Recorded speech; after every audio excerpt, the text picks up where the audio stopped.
Boa noite, pessoal. Tudo bem? Espero que todos estejam bem, estejam me ouvindo e me vendo bem aí. Tá tudo tranquilo? Pode dar um ok lá que estão me ouvindo e me vendo bem? Oi, professor, boa noite. Oi, tudo bem? Vamos ver se Tudo certinho? não tá dando um eco para mim aqui. Eu acho que acho que tá tranquilo. Acho que estou ouvindo vocês bem. Tá indo pelo retorno. Acho que vai dar tudo certo. Vocês estão me ouvindo e me vendo bem aí é a conta, né? Tá tranquilo. Então, boa noite, Graziele, Thiago, Lorenza, mais Bruno, Tatiane, Ramon, Felipe, Matheus e todos os alunos que estão com a gente aí mais para essa aula. E o nosso novo encontro da apostila de Sociedade e Meio Ambiente, que vem tão em encontro à nossa vida, ao nosso dia a dia e as nossas responsabilidades quanto sociedade para o seu meio ambiente, entre nosso convívio. Essa apostila é bem gratificante e vocês vão encontrar várias coisas que venham, vamos dizer assim, na direção da nossa realidade, do nosso dia a dia e o que a gente está vendo que as empresas estão adotando aí para manter o meio ambiente futuro melhor, né? Então, do presente para o futuro melhor, a gente vai dar uma navegada desde lá da introdução até a parte mais adiante. Mas antes de começar a aula aqui, a gente pode trocar uma ideia. Eu vi que tem alguns alunos que estão sem grupo aí. Por favor, vocês podem colocar aqui no grupo do Teams, ali no chat, quem está sem grupo. E a gente já vai montando ele agora aí para ninguém ficar de fora. Quem já tem grupo tá tranquilo. Mas quem não tem, aí já só colocar ali, ó, estou sem grupo. E aí a gente já vai formando aqui ao vivo e a cores os grupos que faltam, beleza? Quando vocês quiserem falar, é só vocês clicarem ali em cima, tem uma mãozinha assim, ó. Clica lá que aí eu já desligo o meu áudio aqui e vocês podem falar que aí não dá microfonia. Bem tranquilo. Deixa eu ver aqui. O grupo, se tem alguém aqui, beleza? Qualquer coisa também, eu estou no grupo do WhatsApp ali. Quando eu começar a aula, eu já não falo tanto, tá? Mas não falo tanto, eu não vejo tanto o WhatsApp, mas agora é o momento. Então, se a gente está sem grupo, vocês têm alguma dúvida, a recorrente às provas que vocês fizeram até agora, né? Se está tudo tranquilo, beleza? Entrei hoje, tô meio perdido. Bruno tá sem grupo pelo jeito. Então, beleza, vamos colocar lá. Quem mais está sem grupo aí que pode fazer parceria com o Bruno? Já entrei, deixa eu ver, entrei na turma agora, estou sem grupo. Então já tem aí, ó, o Bruno, o Jackson, a Jaqueline, já tem três pessoas, faltam dois. Deixa eu ver, tem alguém aqui, deixa eu ver se é Lorenza ou Lorença. Lourença. Lorença, perfeito, diferentão. Aham. Boa noite, professor, tudo bem? Tudo, e você, tudo bem? Tudo certo. Da onde você Então, fala? eu sou de Itajaí, Opa, bom Santa Catarina. demais, terrinha da logística. Aham. Aqui as aulas vão retornar presencial dia 18. Isso, quase em todos os polos no nível Brasil, né? Vão retornar dia 18. Aí como é que vai ficar a questão do seminário, da apresentação? Não vai ser mais online, né?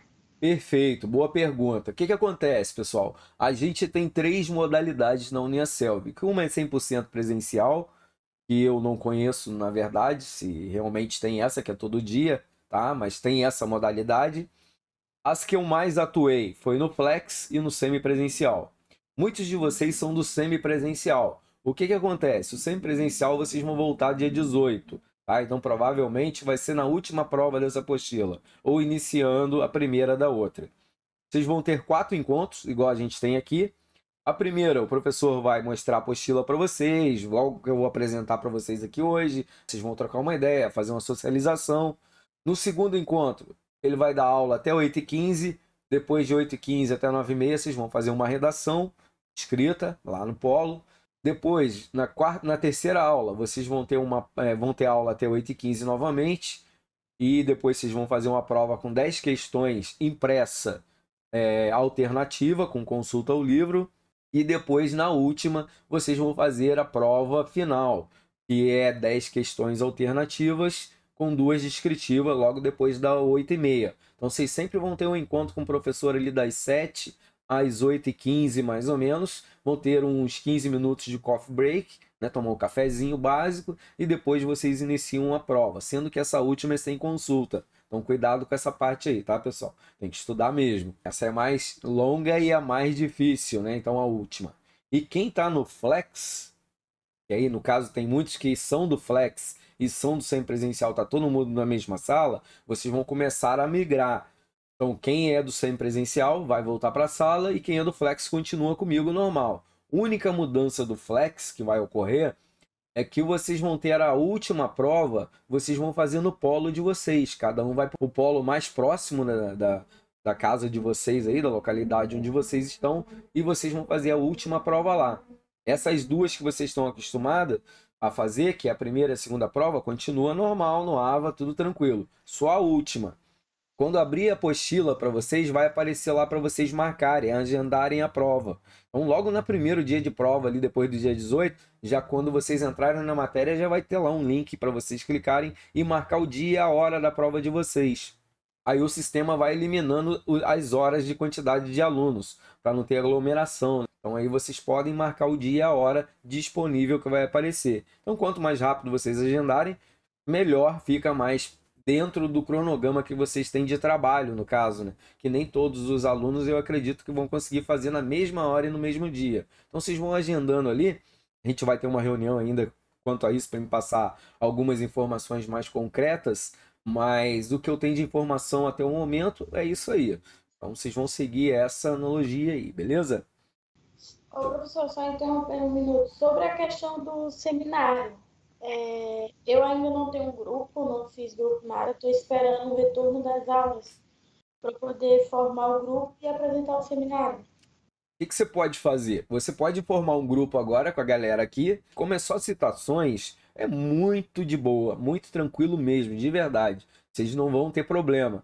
Quem tiver dúvida que entrou agora, olha os meus vídeos lá das primeiras aulas que eu gravei, que lá tem a galera eu explicando como é que faz o paper 1, o paper 2, que ainda não é o de vocês, mas já tem a aula gravada do paper 2.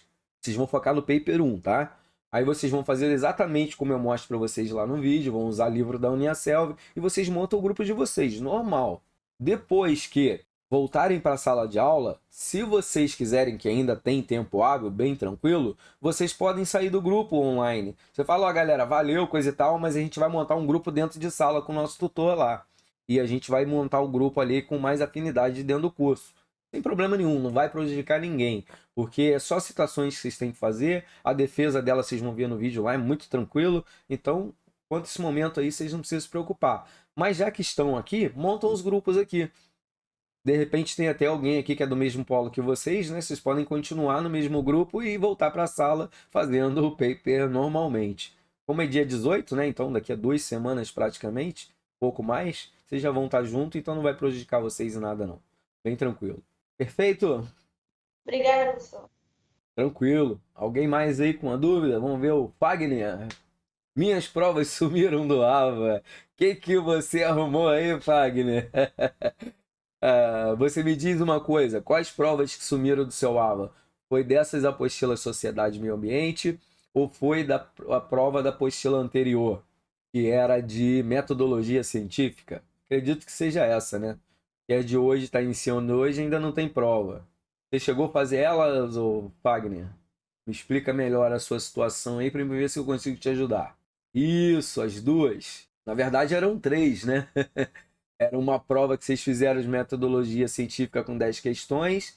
Depois vocês fizeram mais uma com 10 questões, alternativa de marcar, né? E depois a última, que era ali 2 descritivas e mais 10 de marcar. Então são 3 provas aí no total, no todo. Mas tinham prazos. Tá. Olha, provavelmente ela vai estar lá ainda. Não tem como não estar, né? Você vai entrar lá na apostila, você deve estar no celular ou você está no PC. Independente em qual você estiver, você vai e clica na apostila e logo abaixo dela vai aparecer um monte de menuzinho ali, tá? Aí você vai clicar ali em notas e avaliações. E ali você vai conseguir ver a pontuação das suas provas e das correções e se falta alguma coisa. Bem tranquilo. Pelo celular é bem fácil. Caso você tiver dúvida, entra ali no YouTube e coloca como ver as provas pelo celular no Ava da Uniaselv, ou no Ava Léo, né, no caso, o aplicativo do celular. Se você não tem, eu recomendo você baixar, tá? E ali dá para você navegar pelas apostilas todas bem tranquilo, bem com segurança mesmo. Aí você dá uma olhadinha aí, o Fagner. Qualquer coisa você me diz aí se você encontrou, se deu certo, que eu acredito que vai dar certo. Clica na apostila e logo desce um pouquinho assim, rola o celular para baixo ali, a apostila. Quer dizer, a apostila tem que ir para cima, né? E embaixo você vai ver ali. Se alguém tá entendendo o que eu tô querendo dizer aqui, tira um print e coloca ali no WhatsApp para ele dar uma olhada onde é que aparece, que eu não tenho no celular, né? Aí fica mais fácil para vocês. Pô, sabia que eu acho que eu tô até mentindo? Pô, deixa eu dar uma olhada aqui se eu não tenho no celular, porque eu tô fazendo uma segunda licenciatura e é pelo celular. Então, de repente, eu consigo te ajudar por aqui mesmo. Dá uma olhada aqui. Você tem que baixar esse aplicativo aqui, ó, o Léo. Dá para ver mais ou menos aí, né? Vou colocar aqui bem na câmera aqui, ó. Esse aqui. Aí o que que acontece? Deixa eu clicar numa apostila meio doida aqui. Essa aqui, ó. Aí você vai clicar na apostila, aí vai aparecer assim para você. Você desce aqui um pouquinho, vai aparecer ali a aba de notas e avaliações. Você clica ali naquela setinha que tem do lado e ele vai abrir para você essa parte aqui das notas. Eu ainda não fiz essa prova aqui, tá? Mas ele vai abrir assim para você. Então, se você já fez a sua prova, vai aparecer a nota ali e quanto que vale cada uma delas. Como vocês vão ver aqui, tem 4 provas, tá? Mas na verdade são 3. Uma vocês fazem no segundo encontro, uma vocês fazem no terceiro encontro e essas duas aqui vocês fazem no último encontro, que é o quarto. Tranquilo? Essa daqui, ela sai a correção quase que automática para vocês. Porém, essa de baixo aqui, ela pode demorar até uns 30, até 45 dias às vezes, dependendo da situação, para aparecer a nota para vocês. Então, vocês ficam tranquilos que ela aparece. Só é demorada mesmo, tá? Beleza, então. Wagner, show. Alguém tá com a mão levantada e não consigo ver o nome, mas podem abrir o fone aí e falar tranquilo, ou escrever que eu leio para vocês. Oi, professor. Opa, tudo bem? Com quem eu falo? Éder. Ô, Éder, tudo jóia? Tudo. Eu entrei na aula há pouco, só me tira uma dúvida. É duas, diga lá. A disciplina começa hoje, a gestão de pessoas. Não, hoje é sociedade e meio ambiente. Mas deixa eu tirar uma dúvida aqui, né? Porque eu dou aula para mais turmas. Pode ser que eu me enganei, mas eu acho que não me enganei, não. É Deixa que eu a dar minha apostila que eles me deram no polo é de gestão de pessoas. só um minutinho aqui que eu já vou tirar a dúvida aqui. Vê se para alguém mais aparece essa apostila gestão de pessoas. E na minha tá aqui sociedade e meio ambiente. Vou entrar aqui no meu AVA, só me dá mais um minutinho. E um pouquinho que demora um pouquinho entrar aqui no AVA que estava fechado, tá, galera? Eu só tava com a apostila aberta, mas como a sua dúvida veio agora, vamos lá. A primeira que a gente teve foi metodologia científica, agora é sociedade e meio ambiente. Depois é fundamentos e teoria organizacional, depois é economia e depois seminário interdisciplinar. Então, de repente, você está na turma errada. De repente, você está na minha turma aqui, era só para fazer a primeira, que era a metodologia científica. Agora, talvez, você iniciou o curso agora ou você já estava fazendo com outras turmas? Você está em que semestre? Talvez seja melhor a pergunta. Éder, tá por aí? Oi. Você está em que semestre? Eu comecei mês passado com metodologia científica. Olha, então provavelmente você está na turma certa, mas eu não sei por que está aparecendo essa apostila para você. Te Pois acon- é, no meu AVA a apostila da gestão de pessoas. E me deram a apostila da gestão de pessoas também. Faz o seguinte, o pessoal lá do Polo, onde você mora, provavelmente deve estar todo mundo no Polo agora. Entra ali no chat, do WhatsApp deles ali do Polo, da coordenação, e pergunta a eles. Você fala, pô, eu tô na turma certa, aí você dá o nome da nossa turma aqui, ela vai olhar lá, ou ela vê pela sua matrícula mesmo, e te fala, não, é essa aí mesmo. Aí você avisa ela, fala, ó, a apostila lá é Sociedade e Meio Ambiente. Senão ela te dá o link da aula que realmente tem essa apostila que você tem que cursar, e você entra lá na sala do outro professor, que está dando aula agora, começou a aula agora também, mas de gestão de pessoas. Não sei Vou ver com eles lá. Obrigado. se você conseguir ver isso agora, ainda você consegue pegar a aula de hoje ainda. Tá bom, obrigado, professor. Qualquer coisa, tamo junto aí, Éder. Grande abraço. Vamos ver mais quem temos aqui. Letícia. Diga lá, Letícia. Professor, eu. Boa noite. Pode falar, Letícia. Tô te ouvindo bem. Tá me escutando? Tá. Não, que assim, eu realizei a prova, as provas da disciplina, eu realizei as provas da disciplina Metodologia Científica. Aí eu realizei todas as provas. Aí na última prova, que é aquela, a discursiva, Certo. eu acertei as duas, só que a nota saiu 3,20. Tá Ah, correto? não, é É que eu não porque sei se eles corrigiram ainda, né? isso, Mas. eles ainda não corrigiram, com certeza.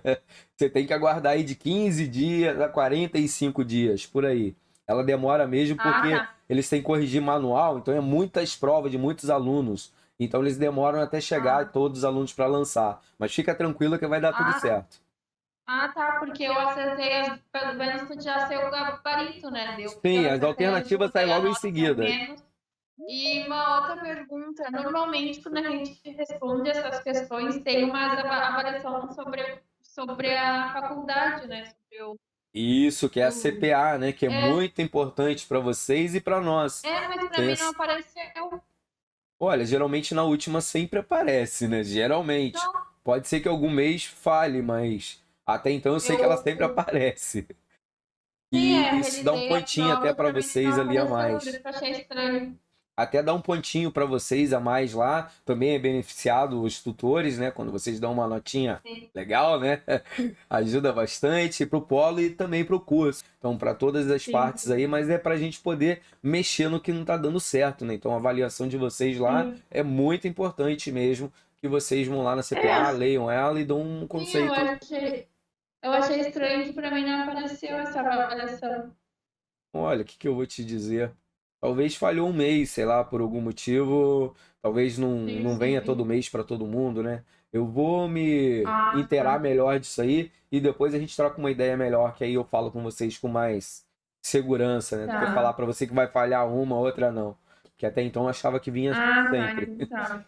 Beleza? Mas isso não interfere em nada, né, em questão das Não, provas. tranquilo, É só uma tranquilo. avaliação. É uma avaliação que ela é importante tanto para o polo, para vocês, a nota do MEC, para nós tutores, né, para todos os que são envolvidos aí para transformar a educação para vocês. Então é tudo conta pontos, né? E a gente consegue fazer melhorias através desse questionário de vocês. Tranquilo? Ai, obrigada. De nada, imagina. Vamos lá, Iago. Deixa eu ver, não, Igor. Tem algum outro microfone que liga e está dando muito retorno? Olha, aqui tá tudo tranquilo, Igor. De repente, vê se você não tem um outro aparelho aí no mesmo canal conectado, aí você tira o volume de um que fica tranquilo. E sobre o grupo, Jaqueline, pô, a gente acabou de montar um grupo aí agora. Falta um integrante. Você pode entrar aí, Jaqueline. E é junto com o Bruno. Deixa eu ver mais quem. Deixa eu ver, Bruno. Acho que. Deixa eu ver aqui mais quem que entrou aqui. É, que foi bem mais em cima aqui. Pera aí que eu tô começando a ler lá em cima. Deixa- O Jackson. Então, é Jackson, Jaqueline, Bruno. Ó, pode entrar no grupo deles, ó. Só tem 3 até agora. Bem tranquilo. Isso, vai formando aí. Vocês montam um grupo no WhatsApp para vocês trocarem uma ideia ali, tá? E fica mais fácil de vocês se comunicarem. Ou pelo Teams mesmo, tem um manual lá que depois eu passo para vocês. Bem tranquilo. Professor, eu comecei, acabei entrando agora na aula porque eu tô com outra matéria ao mesmo tempo, que é a anatomofisiologia. Certo? E aí eu não sei qual é a questão de grupo, de trabalho, como que é uma explicação. É, no caso, para fazer o paper, eu não sei em qual semestre você se encontra. No terceiro. É, esse aqui é do primeiro, no caso, né? Então, provavelmente, eu não sei se você vai fazer com o meu ou com essa outra aula que você está assistindo aí agora. Porque, na verdade, eu tô com essa matéria, na verdade, apareceu para mim entrar aqui através dessa, né? Sociedade do Meio Ambiente. Sim, porque provavelmente estava faltando para você. Isso, do primeiro semestre, exatamente. E aí tá ao mesmo tempo dessa de anato. Entrou. Vê se entrou para você o paper aí. O paper 1. Quer dizer, 2, que o 1 não tem, né? Na verdade, eu consegui aproveitar, né? O paper? O 2. Aham. Ah, então provavelmente nem vai estar aberto aí para você não. Então você não precisa criar grupo. O paper eu já consegui aproveitar. Já Então, finalizou aproveitei ele, beleza. também estava pedindo lá na outra matéria, só porque agora eu vi que começou a Sociedade e Meio Ambiente, por isso que eu entrei para pedir. Isso, agora se você precisa fazer essa durante o semestre que você tá, porque o curso da Uniaselv ele não impede você de migrar dependendo do semestre. Por exemplo, tem alguém que está terminando agora, já está em 2 anos e meio, mas falta ainda algumas apostilas do primeiro, porque entrou no segundo semestre, não no primeiro. Aí eles acabam caindo na minha sala para fazer essas matérias que faltam. Pode ser o seu caso. Tá, beleza. Mas então esse trabalho é do paper, não tem nada a ver com a matéria de sociedade, isso? Não, hoje a gente começa a apostila de sociedade e meio ambiente. A do paper eu só estou dando uma orientação quem está meio perdido que entrou agora e está sem grupo. Então no início da aula eu sempre falo um pouquinho do paper. Tá, essa é a minha dúvida, então, muito obrigada. De nada. Alguém mais aí com dúvida? Que tá meio ruim o professor, boa negócio. noite. Boa noite. Com quem eu falo? É Marcelo. Ô Marcelo, tudo jóia? Tranquilo. Bom demais. Eu peguei ali a Letícia falando referente à avaliação discutiva, né? Ah, E ela certo. falou que acertou as 2 questões, porém a nota dela veio 3,20. Certo.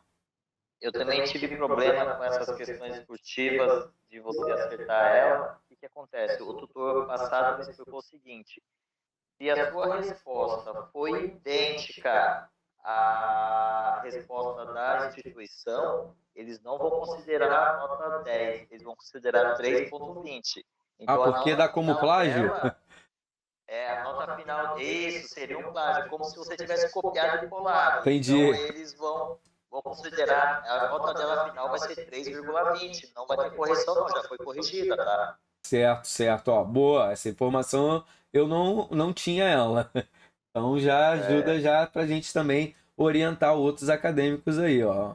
Eu não achava que a galera copiava. Eu vou ter que ver, porque a minha não tá, não, assim. E você lembra se você copiou idêntico do livro e colou lá? Não, a minha tá diferente. Ah, então, de tem repente, que dar uma você pode abrir até um verificada. protocolo. Se saiu todas as notas, tá? Se não saiu ainda da discursiva, aí tranquilo, aí só aguardar. Sim. Eu vou aguardar pra ver se caso não der alguma chamada. Isso, mas aí se ela demorar muito a sair, aí você faz um protocolo lá para abrir um registro, né? Para que você possa acompanhar e eles te darem uma resposta mais detalhada, né? Tá. Tranquilo? Beleza, vamos ver aqui se alguém mais tem mais alguma dúvida. A Jaqueline já tá montando o grupo, show. Bruna também tá sem grupo, olha lá, pode colocar ela nesse grupo, pode ser até 5 pessoas. E conforme a galera vai entrando aí, vai colocando ali, ó, tô sem grupo, e a gente vai montando os grupos assim, bem tranquilo, tá, galera? Não precisam ser da mesma cidade, se conhecerem, nada disso não. Bem tranquilo fazer dessa forma aí que funciona bem. Beleza? Então o grupo agora, quem tiver dúvida no grupo para criar do WhatsApp do paper, aí troca ideia lá no WhatsApp agora. E deixa isso daqui para tirar as dúvidas referente à apostila Sociedade e Meio Ambiente, que nós vamos iniciar agora, tá? Beleza, então. Professor, minha fiz no domingo e me deram a nota. O que você fez no domingo? A última prova, acredito eu. Deixa eu ver quem eu tô falando. Tatiane? Ainda vai faltar ainda as notas de correção, as 2 discursivas, Tatiane. Então, provavelmente só saiu para você aquela de marcar, tá? As alternativas. Então, só aguardado aí. Que vai ainda sair as notas das 2 descritivas. Essa demora mesmo. Tranquilo, então, galera? Bom, como vocês sabem, eu sempre estou gravando minha aula, tá?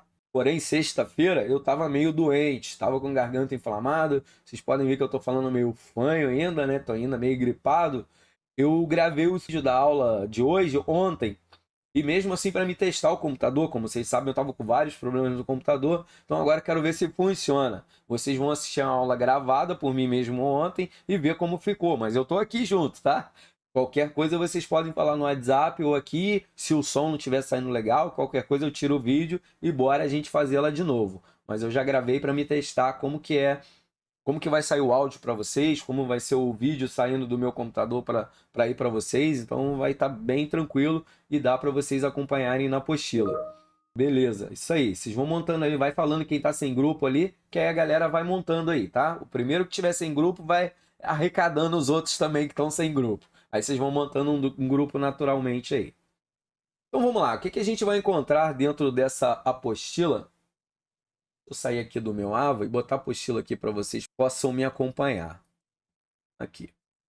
Vamos ver a apostila aqui, então, nesse caso. Vamos ver a apresentação dela.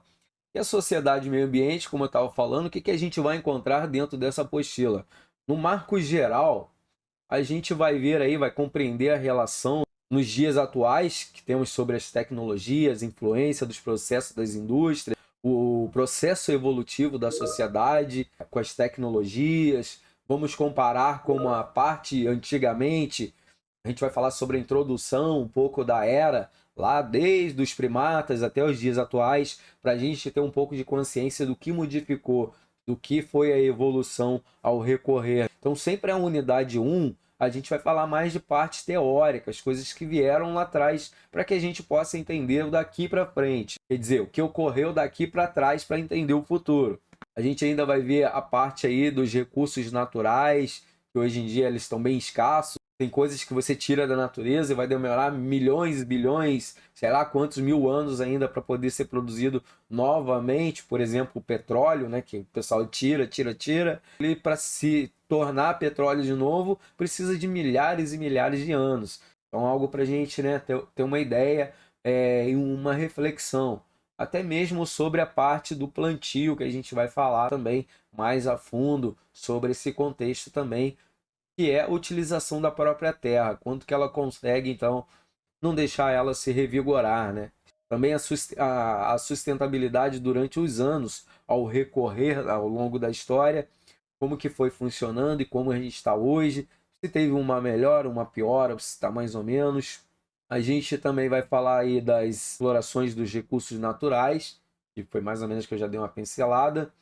A era das industrializações, a sua importância para os dias atuais e também para o passado, para que a gente consiga ter o conforto, digamos assim, nos dias atuais e até que ponto isso é benéfico ou não, né? Consumo de cada vez mais alto aí sobre a sociedade, a gente sendo cada vez mais seletivo ao comprar algo. Pensa um pouquinho quando vocês vão no mercado, o que vocês preferem comprar? Aquele tomate bonito, sem nenhuma feridinha, todo lisinho, aquelas laranjas enorme, banana toda certinha, ou vocês comprariam aqueles com todo meio tortinho, com defeito, coisa e tal? A galera não, eles preferem, o consumo em geral preferem esses mais bonitos. Mas para a saúde, qual que é melhor, né? A gente tem que dar uma olhadinha e reflexionar um pouco sobre isso. Até que ponto o bonito é bom, não é verdade? Certo. Ver como a gente está reagindo e como está sendo a reação dos outros sobreviventes às outras formas de vidas que a gente tem na natureza devido aí à nossa evolução. Quais que estão entrando em extinção e por que motivo? Qual é a parte do crescimento humano, da humanidade, está afetando a vida animal, ou a vida vegetal, ou qualquer outro meio?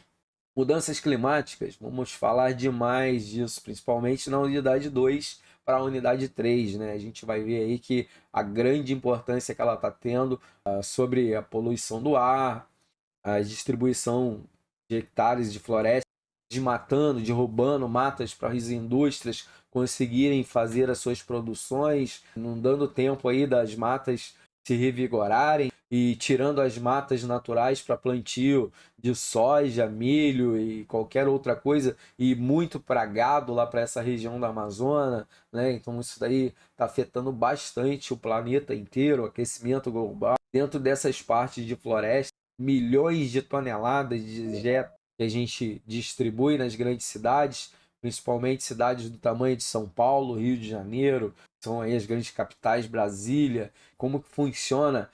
Aonde que vai todos esses dejetos, na verdade? Como eles são tratados? Acabam muitos deles indo para águas potáveis, para rios, até chegar no mar e chegando no oceano também.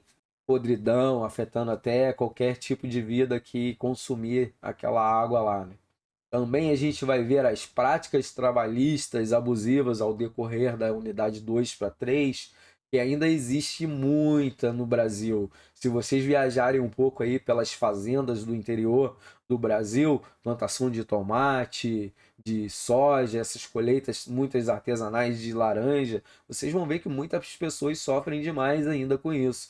De vez em quando a gente vê até aí na televisão, nos jornais, o IBAMA batendo, fiscalização e multando todo mundo, porque eles fazem proposta para o pessoal lá trabalharem, oferecendo conforto, salários legais e tudo mais. Quando o cara chega lá é no meio do fim do mundo, que o cara não tem nem como voltar, não tem como ligar para ninguém, não tem meio de comunicação, não tem energia, não tem água quente, não tem nada.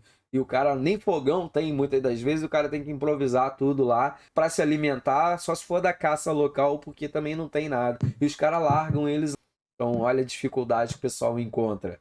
Dentro desse contexto, então a gente vai ver aí as práticas trabalhistas abusivas dentro desse setor. Tá, mas na grande cidade também se encontra? Demais. A gente sabe aí que principalmente agora com essa parte da imigração, vindo o pessoal aí da continente africano, venezuelanos, colombianos, vêm para o Brasil e muitos deles aproveitam que os caras não têm os documentos certos, né? Não pode fazer uma trabalhista e colocam trabalhar para eles como escravos. Eles não conseguem se defender, não conhecem muito bem nem a língua e nem as leis brasileiras. E precisa sobreviver e acaba indo para essa aceitação da escravidão. Muitas confecções, principalmente, fazem essa parte. A gente vai ver alguns vídeos ao decorrer, por isso que eu vou fazer esse teste hoje, para realmente vocês verem a realidade. Acho que alguém está com o áudio ligado aí, dá uma olhadinha aí, tá? Só desliga ele aí para não dar microfonia para a gente aí. Perfeito, vamos ver mais o que a gente tem aqui, que a gente vai falar. Maiores quantidades e preços mais baixos. Isso é o consumo que a gente está tendo desenfreado. Por que a gente está tendo aí essa parte de marketing que influencia muito nas nossas decisões, de fazer a gente cada vez estar dependendo de precisar trocar de celular, de televisores, porque a gente precisa de mais modernidade, mais rapidez, mais modernidade num todo.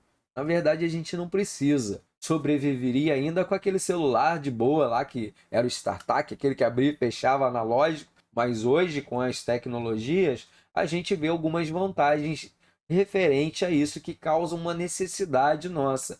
Exemplo, o WhatsApp. Pô, não é uma coisa que veio bem a calhar para grandes indústrias e para muitas pessoas? Com certeza, né? Antes a gente gastava aí com pacotes e pacotes de planos, né, de celular para fazer ligações e às vezes era mais local, né? Internacional não era, era mais regional, vamos dizer, só Rio Grande do Sul, ou às vezes só onde era o prefixo 51 para 51, 54 para 54. Hoje em dia com o WhatsApp não, pô, é sem fronteiras. Semana passada mesmo eu tive uma reunião com o pessoal da Rússia sobre uma parte de ensino que eu tô vendo diferente aí. Pô, e a gente trocou uma ideia de boa, mas eu não falo nada em russo, eles não falam nada em português e a gente se comunicou em espanhol, porque eu falo espanhol, eles falavam em espanhol através do WhatsApp, Google Tradutor ali para traduzir em tempo real o que eles estavam falando. Cara, conversamos de boa demais, muito tranquilo. Então, para ver aí, e de graça, praticamente, só com o plano de internet. Então, tem os seus benefícios. Mas qual é a necessidade que realmente a gente precisa fazer? Tá trocando de celular todo ano?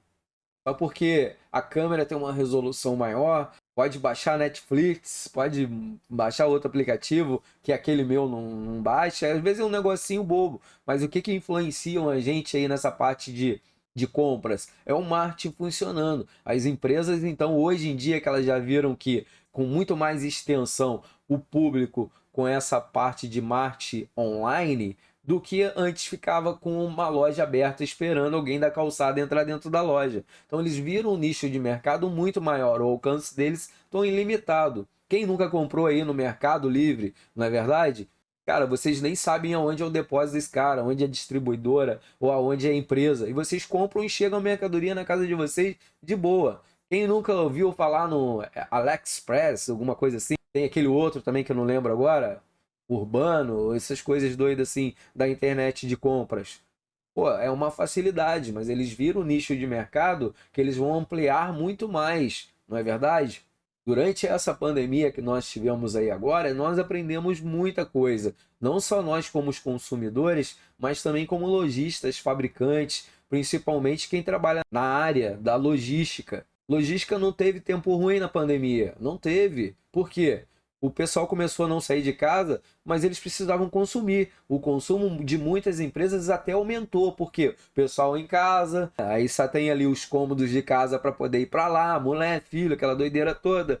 E você começa a ficar com a cabeça meio ansiosa e começa a comer e querer mais conforto para dentro de casa. E aí vai entrando aí a logística funcionando. Galera que entrega comida, galera que entrega eletrodoméstico, você precisando trabalhar offline e precisando comprar equipamentos para esse fim, que até então você trabalhava com os maquinários da empresa.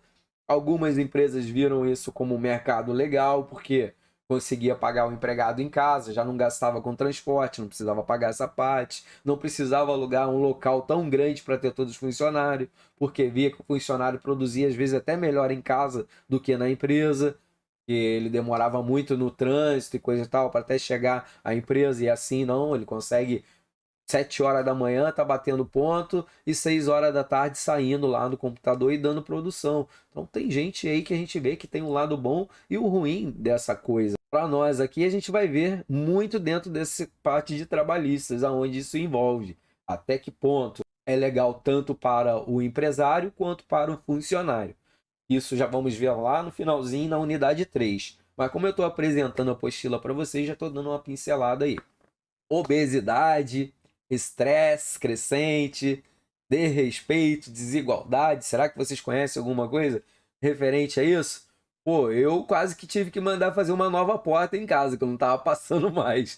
Engordei demais da conta com essa nova Covid aí, né? Sou professor ainda, mas era só 100% presencial. Era uma correria danada, eu mantinha o meu corpinho de boa. Mas depois que eu entrei 100% online, nesses 2 anos, pô, a comilança fez eu crescer, né? Sem movimento, sem fazer ginástica. E isso aconteceu com a maioria dos brasileiros. E com isso vocês encontraram aí, nós encontramos um cenário muito diferente da nossa realidade, que foi trazendo algumas doenças, principalmente o estresse, que, pô, geralmente conviver com a família é bom demais.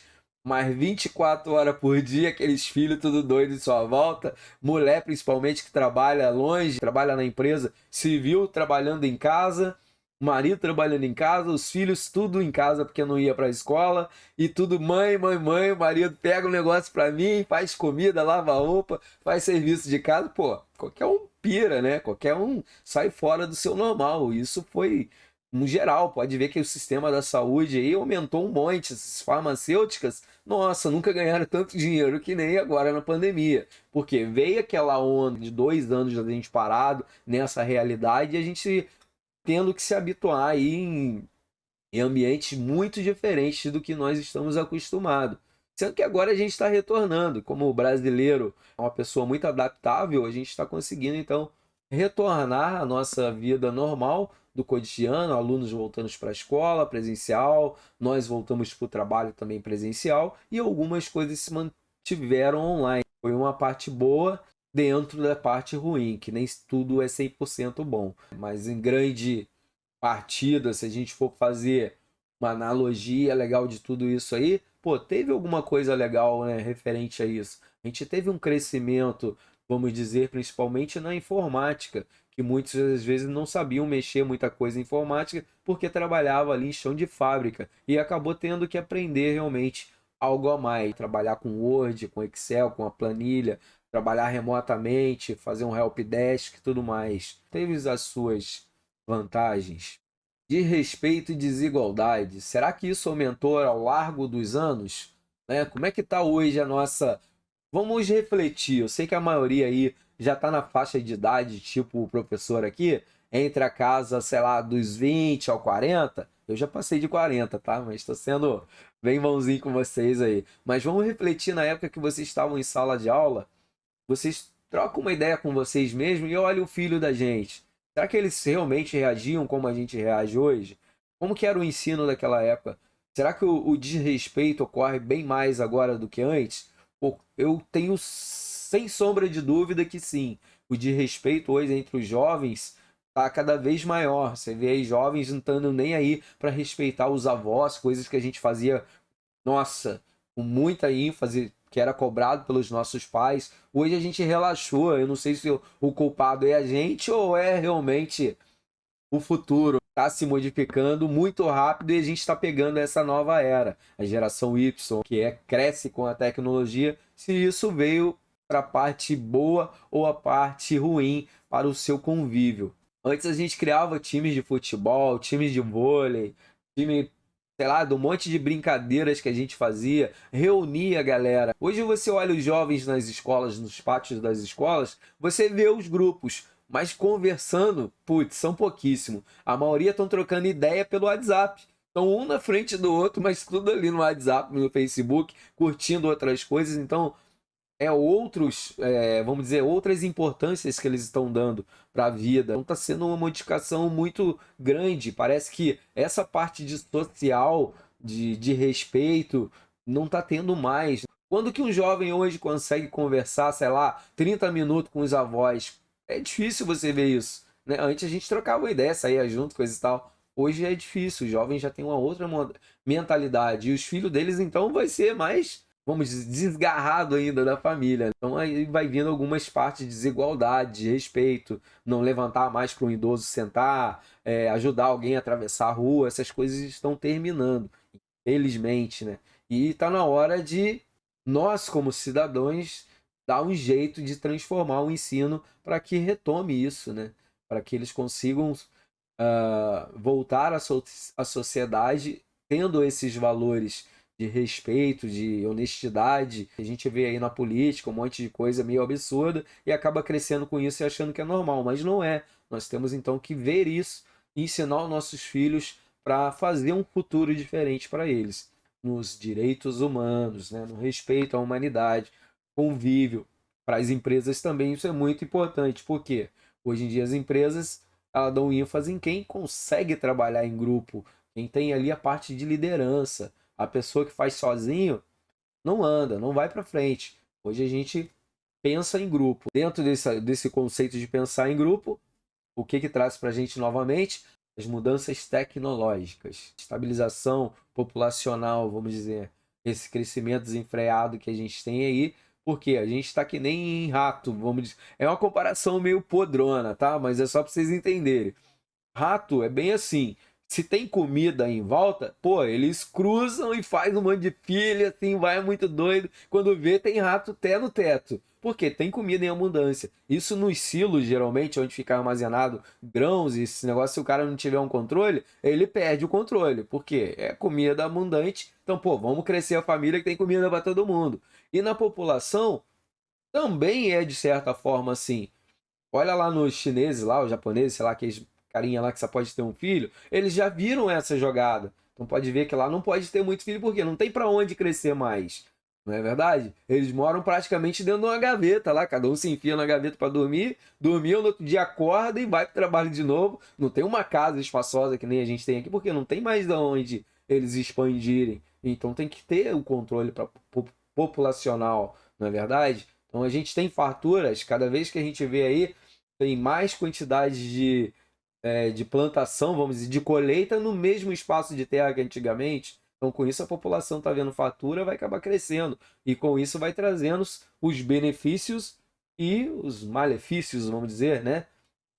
Que é o mais indústria, mais consumo, mais eletrodoméstico, mais carro, com isso a consequência, mais poluição, esgoto indo para os rios, né? Desmatando e assim vai indo. Então tem que ter um controle, tem que ter uma coisa para não ficar desenfreada, beleza? Então a gente vai ver alguma coisa aí para melhora de responsabilidade da humanidade, não só com o crescimento da população, mas o que ela traz de consequência, que é o meio ambiente, a melhora do meio ambiente. Quais são as melhoras que a gente pode fazer hoje que a gente não viu que ia chegar a esse ponto, não é verdade? Quem que imaginou, sei lá, 50 anos atrás, que hoje a gente estaria aí com esse aquecimento global doido aí, chovendo em lugares que não chovia, mas não uma chuvinha, destruindo as cidades, tipo Petrópolis, derretendo as geleiras do jeito que tá, subindo aí não sei quantos centímetros a água do oceano e com isso inundando várias costas aí costeiras. Para falar assim de cabeça, eu não sei, mas tem algumas aí que a gente vai ver que já tá chegando nos prédios. Toda aquela pá de calçada de areia não tá existindo mais, a galera tá tendo que fazer aterro. Eu sei ali pro lado de Florianópolis, aí pro lado de vocês, eu sei que tem algumas cidades que isso ocorreu. que o pessoal colocou areia artificial, sei lá, alguma coisa assim, fez aterro, porque a água do mar estava subindo muito e estava chegando até a calçada. Mas não lembro agora para dizer qual que é a cidade ou estado direito. Vamos ver mais o que a gente tem aqui. Muito bem, conhecimentos. Então a gente vai falar um pouquinho sobre o mercado de trabalho, referente à parte de conhecimentos, habilidades e as suas atitudes. Dizem que você é um espelho do que você se reflete em casa, do que você é para sua família. Então você por aí você já avisa como que eles te olham no mercado de trabalho muitas vezes, não é verdade? Deixa eu ver aqui, Marcelo, diga lá, Marcelo. A cidade que você se refere é em Balneário Camboriú. Perfeito. Eles estavam com uma margem de 3 a 4 metros só entre a calçada e o mar. Então eles fizeram esse aterro para poder alongar essa faixa de areia. Porém, o mar já está tomando de volta novamente, então não resolveu muito. Foi um investimento jogado fora, vamos dizer assim. Mas Pois foi em é. Balneário Camboriú. Eu imaginei que era nessa área aí, mais próxima de vocês. Não sei até que mais próximo é, né? Mas eu sei que é essa parte aí. Acho que alguém tá compartilhando a tela aí, galera. Eu tô vendo tudo que tá rolando no celular de alguém aqui, mas não consigo ver de quem que é. Qualquer coisa é só vocês sair, é Renata Silva. Renata, cuidado onde você vai entrar aí, que a gente tá vendo tudo na tua tela. Tem que sair dessa tela aí que você tá de apresentação e entrar de novo. Renata Silva.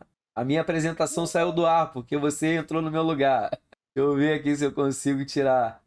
Eu acho que eu não consigo, só ela mesmo. Tu tem que sair aí, Renata. Sai do seu aplicativo e do Teams. Sai do Teams e entra novamente. Só não coloca em apresentar. Isso, valeu. Agora acho que deu certo.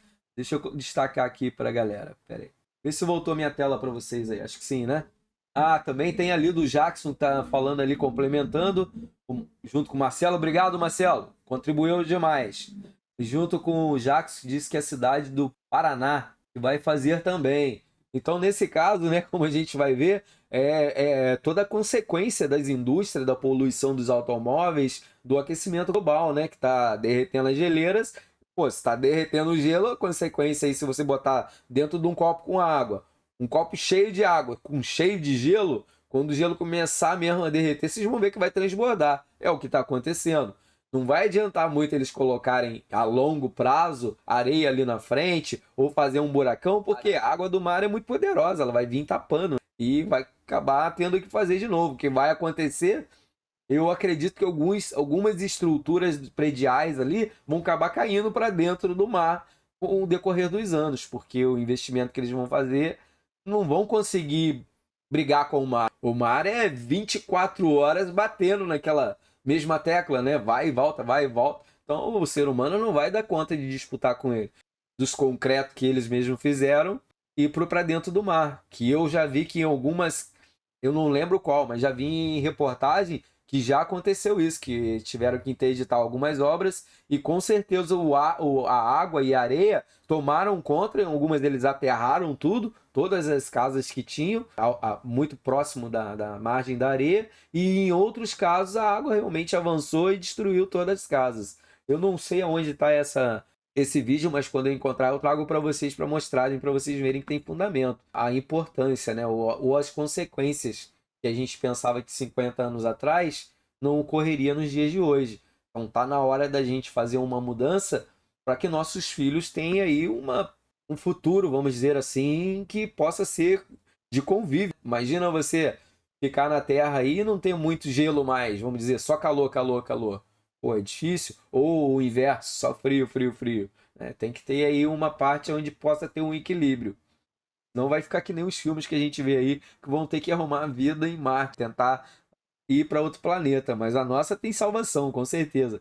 Eu acho, na minha concepção ignorante, vamos dizer assim, que tudo que eles estão investindo em Marte lá, se eles estivessem cuidando da Terra, daria, de boa. São muito dinheiro que estão investindo lá. Para que se a gente tem aqui, né? Conhecimento, habilidade e atitudes, que aí eu acabei indo lá pro mar, né? Mas essa parte aqui de individual e coletiva, isso aqui é muito visto pelas empresas. E muitos disso reflete do que você é fora da empresa. Vocês que trabalham aí na área do RH, na logística, ou trabalham em qualquer outra área que vocês, vamos dizer, tem uma certa participação em contratação de funcionário, a primeira coisa que vocês fazem antes de contratar um funcionário que ele já está na seleção, é dar uma vasculhada nas redes sociais para ver como ele se posta, né? O que ele faz, o que ele posta. Muitas coisas que você faz ali diz muito sobre você, né? E ajuda a gente a conhecer melhor esse funcionário que está vindo representar a empresa. Então, essas partes de conhecimento, por ali a gente vê também o Lattes dele, né? Qual é o conhecimento que ele tem, qual é o último curso que ele fez, ou a última faculdade, se ele é realmente interessado em se atualizar. Quais são as habilidades que ele fez já dentro de uma empresa benéfica, um site que ele criou, ou sei lá, uma coisa diferenciada, ou os vídeos que ele posta dando, sei lá, um tutorial de qualquer coisa, ou várias outras habilidades, por exemplo. Ele sabe pintar, sabe lavar, ele sabe capinar, ele sabe costurar, sabe dirigir, tipo, sabe fazer um monte de coisa, tem várias habilidades. Isso para as empresas é bom, porque às vezes você tem um funcionário que ele trabalha num setor, mas se por um emergencial faltar alguém no outro setor, você pode deslocar aquele funcionário que ele consegue tranquilão dar conta do recado. Então a pessoa ser multifuncional também é importante. Opa, alguém deseja de falar aí? Não, acho que só abriu o microfone aí, né? Qualquer coisa vocês desligam o microfone lá, tá, galera? Dentro dessas habilidades também as atitudes. Também você é visto bastante isso dentro da parte de não só de família, mas de empresa. Por exemplo, se você é uma pessoa que agride, já tem lá, quando forem tirar lá sua ficha, aí você tem um monte de consequência que você agrediu a mulher, agrediu o filho, vizinho, tem ficha na polícia por agressão, pô, é um problema que pode trazer para dentro de uma empresa. Imagina uma pessoa com todo esse histórico, a gente trazer aí para dentro de um matadouro, vamos dizer aí, né? Um negócio que desfia lá a galinha, reparte com aquelas facas doidas lá. Pô, e o cara for agressivo assim, primeira confusão que ele arrumar, ele vai ali matar, destrinchar uns 3, 4 ali. Então é um funcionário que não serve para essa colocação. Então muitas vezes reflete realmente, dependendo da empresa, ela puxa todo o seu currículo, sua ficha geral. Então, tipo, até o que você já tem judicialmente. Isso depende da empresa, tá, galera? Tô falando no geral aqui.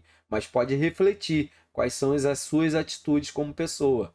Individual e coletivo, né? Como que você toma suas decisões tanto no coletivo e a sua parte individual para ajudar, vamos dizer, num projeto da empresa, como você ajuda o próximo sem esperar ajuda em troca, não é verdade? Ou às vezes você fazer algo que está um pouco além da sua função, mas você fez porque você sabe que era o correto. Então essas atitudes aí a gente vai ver também que é muito importante para espelhar a nossa imagem, não é verdade? Investimento também faz parte? Com certeza.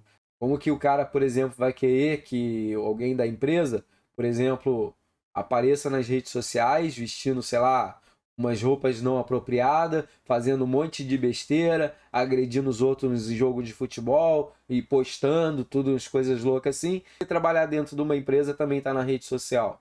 Pô, será que a empresa quer que esse funcionário represente a empresa fora da empresa? Então isso também é uma questão para a gente ficar ligado, principalmente nos dias de hoje, que todo mundo posta foto, posta coisa da intimidade para quem quiser ver, não é verdade? Então tem que ter cuidado com isso. Quer postar coisa mais íntima, mais assim, cria um grupo e posta só para aquele grupo, não para o público em geral, porque muitas pessoas estão te observando. Exercício da cidadania, os direitos, e a gente vai ver várias coisas ao decorrer dessa apostila. Bom, tem um geralzão, tá? Para que vocês possam ter uma ideia do que vocês vão encontrar, do que a gente vai falar dentro dessa apostila em especial. Agora lembra que eu falei para vocês que eu gravei um vídeo? Eu vou estar aqui junto, mas eu quero fazer esses testes, porque minhas aulas eu não gosto de estar só falando. Eu gosto sempre de mostrar exemplo para vocês. Mas como o meu computador não estava lendo vídeos, eu vou testar esse vídeo que eu gravei da aula. Eu gravei ela ontem, da aula de hoje. E vamos ver se vai funcionar. Se funcionar o áudio, tudo certinho, beleza? Eu continuo passando ele. Se começar a travar, ou não for o volume para vocês, eu volto ele e a gente continua a aula do jeito que a gente está aqui, tranquilo? Qualquer coisa vocês podem falar no WhatsApp, levantar a mãozinha ali, que aí eu pauso o vídeo e a gente volta aqui de novo, trocar ideia referente a alguma coisa à apostila. Olá, cara acadêmico, tudo bem com vocês? Espero que todos vocês estejam bem. E hoje nosso tema vai ser sociedade e meio ambiente. Então a gente vai falar aí algumas coisas sobre os objetivos e aprendizagem, A gente vai falar um pouco sobre a Revolução Neolítica, a economia escravocrata, grandes aglomerados humanos, ambientes e a saúde que esses aglomerados aconteciam na época, grandes aglomerações humanas, né? Quais são os resultados tanto para o meio ambiente quanto para a saúde humana, colonialismo europeu, a sua importância que teve perante a ambientação brasileira, principalmente, a população ameríndia, referindo aos índios e africana, dos tráficos que teve de pessoas na época, o legado cultural indígena e o afro-brasileiro que nós temos até hoje aí, tanto na economia, na cultura e na sociedade.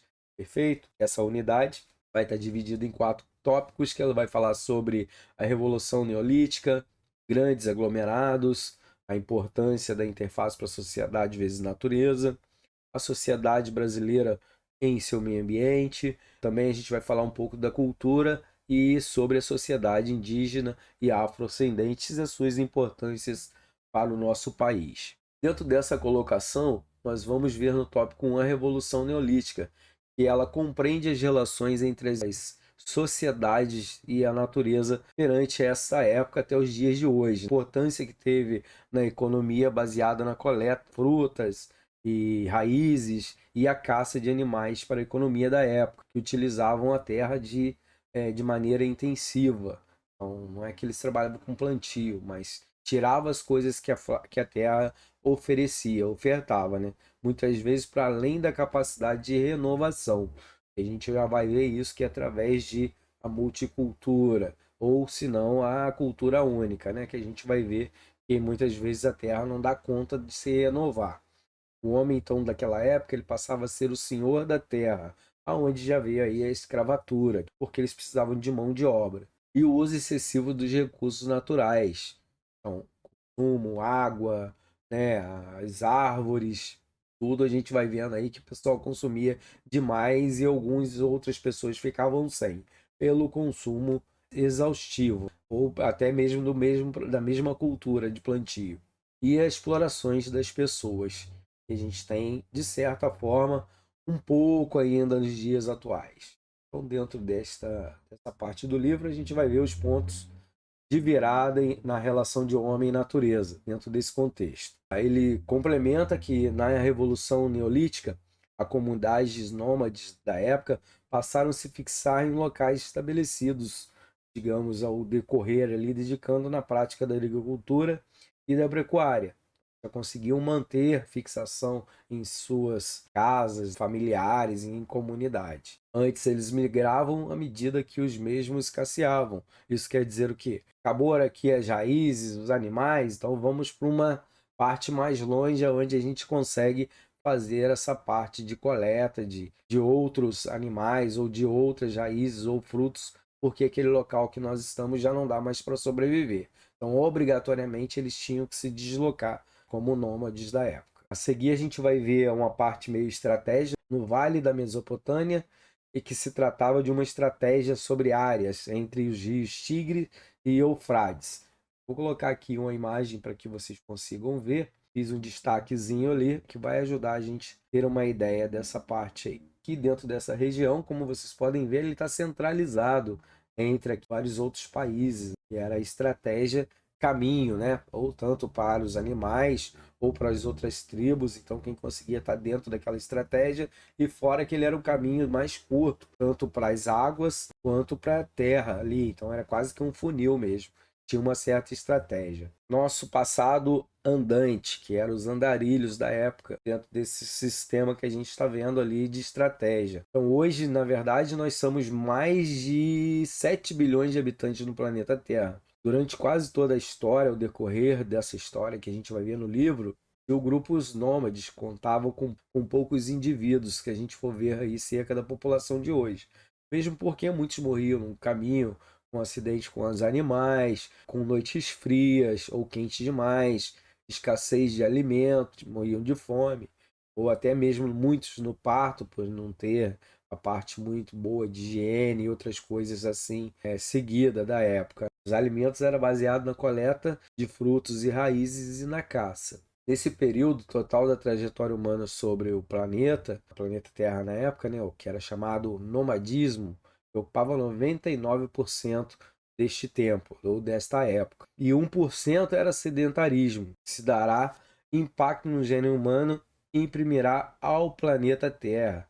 O que seria o sedentarismo? Quando você começa a plantar, a cultivar, prender animais, domesticar eles, tudo em volta, onde você não tem mais o porquê sair para caçar, longe, essas coisas assim. Então, sedentarismo, você consegue sobreviver da própria terra, do próprio cultivo e dos próprios animais que ali você estava domesticando. O homem nômade da época deixava o ambiente natural com um impacto muito próximo dos outros animais. Então, se você soltar uns animais hoje na natureza, vocês vão ver que ele não faz quase destruição nenhuma, né? A terra consegue sobreviver em harmonia, o ambiente, com o animal tranquilamente. E naquela época, o ser humano a mesma coisa, vivia em harmonia com o ambiente e com os animais, e com isso conseguiam ter uma relação de convívio e de sobrevida muito bom. Comparado com os dias de hoje, a gente vê que a situação é bem diferente, né? Então, na época, eles colocavam aqui algumas pinturas marcando seus territórios, ou que esteve lá, ou que para avisar que tipo de caça tinha ali, aquelas cavernas Lascaux, chamado na época, eles marcavam as passagens dos ancestrais e os viajantes até nos dias atuais. Encontramos muitas dessas cavernas com esses desenhos aí. Justificar quais eram os animais, qual era o tipo de pessoas que tinha na época. Através dessas escritas, através do desenho, era muito importante para que nos dias atuais a gente consiga entender o passado. Então vamos destacar ainda que a trajetória dos trogloditas, vamos dizer assim, que não tinha uma cultura que nem nós temos hoje, digamos, civilizada, né? Ele era mais bruto. Esses viajantes, então, veio a dominação do fogo. Aí já foi melhorando, né? Já teve ali a parte da Revolução Neolítica, e foi acontecendo algumas coisas, como, por exemplo, a construção de armas, o cozido dos alimentos. Então, ali, acontecimentos mais determinantes e definitivos que iria possibilitar as permanências das primeiras revoluções culturais humanas. E além agora de o pessoal não precisar mais se deslocar, eles conseguiam cozinhar, se aquecer no fogo, fundir ferramentas e tudo mais. Aí a gente teve aí algumas coisas nas transformações para o homem moderno de hoje. Aprenderam aí diversas coisas, não somente com os animais, mas como também criar ferramentas. Sabiam administrar o fogo, como acender se ele apagasse novamente, controlar para que não desse incêndio às matas, e ainda aprendiam a assar carne, dominando aí, dormindo em volta do fogo, como eu comentei. De todo modo, qualquer interferência provocada pelos nossos primórdios nômades aí da época, a gente pode jamais se assemelhar às mudanças provocadas em nossos parentes com as moradias fixas, né? É totalmente diferente como você vive como nômade, tipo montando uma barraca em cada local. Quando você tem aí uma parte fixa, tudo é mais fácil, né? Você conseguir conquistar mais conforto, bens e tudo mais. No sedentarismo, que a gente tinha comentado lá atrás, que vem as mudanças, né, provocadas pelos nossos parentes aí. O que seriam essas mudanças? Surge a parte da agricultura, já vai surgir a parte do domínio dos animais, o conceito da propriedade, aí você já é dono de uma parte de uma terra, né, que se estende das áreas das terras dos seres humanos, vamos dizer, cada um tem o seu pedaço, ou de repente você já está tudo apropriado, mas quer viver naquela comunidade. Aí já é quase uma escravidão que vocês vão ver ali. Conceito de propriedade que se estende nas sociedades escravocratas da época. Você tinha terra, você precisava de mão de obra. Então começou a vir aquela parte ali de escravidão. Já dominava a idade dos metais nessa época. A busca de minérios que servirão para manufatura de enxadas, de foices, arados, espadas, morteiros. Aí os animais também já eram treinados para os arados, né? Aí vindo para a nossa idade de hoje, então as guilhotinas, e depois assim as âncoras para os navios, arma de fogo. Aí já veio mais uma evolução industrial, que já veio os automóveis, as bombas atômicas que nós temos hoje aí, é o grande medo de toda a humanidade, naves espaciais e os dos dias atuais, os computadores, como a gente pode ver aí ao fundo. Então isso tudo vai acompanhando a gente ao geral o nosso percurso. Depois a gente tem aqui uma parte para a gente refletir. E essa parte aqui de uma conta de luz. Então a gente vai fazer um comparativo com o pessoal lá daquela época. Como que vocês pensam em ver o homem daquela época pagando uma conta de luz, tendo que comprovar a residência para talvez abrir uma conta em banco, receber o seu salário através de uma conta bancária, ir para as escolas todos os dias? Então é muito difícil você imaginar aquele homem na nossa época de hoje, dirigindo um automóvel, colocando no GPS e tudo mais. E mesma coisa o pensamento inverso. Hoje você não se imagina em viver uma cabana cada dia num lugar, vivendo só de caça e das frutas que você encontrasse, dormindo no relento, sem fogo para cozinhar nada, e não tendo nem o miojo, nada disso. É quase que impossível a gente se imaginar nessas comparações. É um pouco para a gente refletir dentro do avanço que nós tivemos aí perante a pré-história.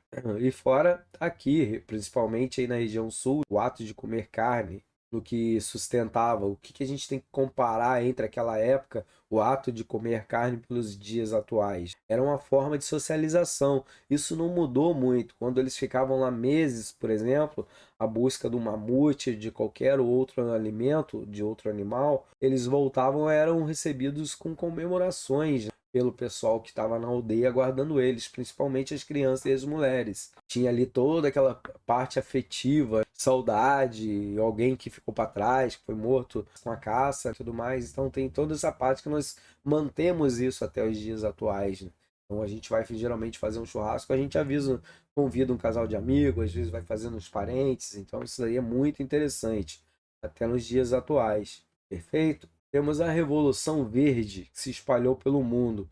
A gente vai falar um pouquinho dela também. Vou voltar para o nosso vídeo aqui. Aí vocês vão olhando no fundo desse vídeo também, que ele retrata muito a nossa realidade, tá? Ele não está aqui por acaso. É mais para vocês poderem refletir mesmo. Então aí a Revolução Verde que se espalhou pelo mundo. Então aí temos desta época a Mesopotâmia. E devemos considerar que as relações do homem com a natureza e do homem com o próprio homem mudam sobre maneiras diferentes. Então, a fixação do homem com a terra foi modificando, então foi criando os povos, foi aumentando uma civilização, certas maneiras de fixação também, de certa maneira, será o pivô de toda a história de terror e de glória que está por vir ao seu decorrer. Tipo, por que de terror? A época da escravidão, de como os seres humanos eram tratados, muitas vezes raptados de outras aldeias para virarem escravos. Então a gente vai ver que alguns glórias, que são as conquistas, evoluções, e outras até em que ponto isso foi benéfico para as pessoas. Então, para muitas delas, isso foi um terror total, né? Então, segundo pesquisadores, acredita-se que as primeiras atividades agrícolas tinham iniciado na região de Jericó. Vai ver aqui que era em Israel, aproximadamente aí uns 10 mil anos atrás. Aqui tem uma parte que a gente vai dar uma olhada, que é um quadro. Ele diz alguns países aqui que ficaram dentro desta analogia que nós estamos falando aqui. Então temos ali, ó, transformações em momentos diferentes. Israel, 10 mil anos atrás.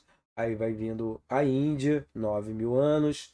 A China 7, Europa 6, África 5 e as Américas 4 mil anos atrás. Teve essa parte aí da evolução, toda essa parte de conquista e de criação das grandes cidades ao decorrer. Dentro dessa parte, a gente pode discutir o que? A Revolução Agrícola, que justificou na forma de vida da história do homem e do meio ambiente. Ainda a gente vai ver aí quais são as partes prejudiciais que nós tivemos ao decorrer dos anos. Mas dentro dessa trajetória, a gente teve aí o cultivo do solo, os grupos se tornavam maiores, porque quando tem uma determinada parte de grupo, eles vão crescendo automaticamente, né? Vai tendo mais conforto, uma casa, um salário e tudo mais. Então a tendência é que eles ficam mais próximos, né? Tivemos, entretanto, a prática da agricultura não fixa o homem, em definitivo, ao solo. Quer dizer o que não fixa? É aquela agricultura que até uma determinada região ou uma parte do ano estabeleceu ali as alternâncias dos moradores.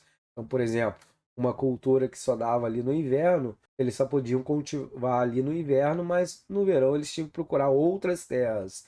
Então era fixa pelo homem, não fixa pelo homem, definitiva. A coleta do cultivo de criação de rebanho e caça, por exemplo, Eles precisavam do verde, do capim ali, né? Então, se viesse o inverno e não tivesse mais, eles precisavam manter o rebanho. Então, eles tinham que andar meses e meses afora em busca de alimentação para esse gado, mesmo que ele já estava aí, vamos dizer, domesticado, né? E até então também pela sua caça. Depois a gente teve aí usados para deslocamento sazonal, de rebanho para as áreas com mais recursos. Assim, podemos dizer que a humanidade desenvolveu o regime seminômade. E você ia, ficava às vezes 2, 3 meses fora com todos aqueles animais, com aquele rebanho. Depois você retornava nas épocas boas para aquela região, onde o capim retornava e tudo mais. Então, ele era seminômade, ele conseguia retornar. Dentro desse contexto, a gente teve aí apenas à medida que as áreas cultivadas e os rebanhos se tornavam maiores, que surgiu a necessidade de fixar,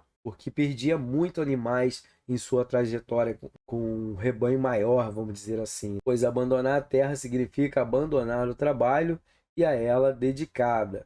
Então, por exemplo, se tinha lá todo um cercado, uma casa, e você tinha que abandonar a terra, podia vir outro tomar conta. Então, dedicava ali todo o seu trabalho, você tem que deslocar, locomover, né?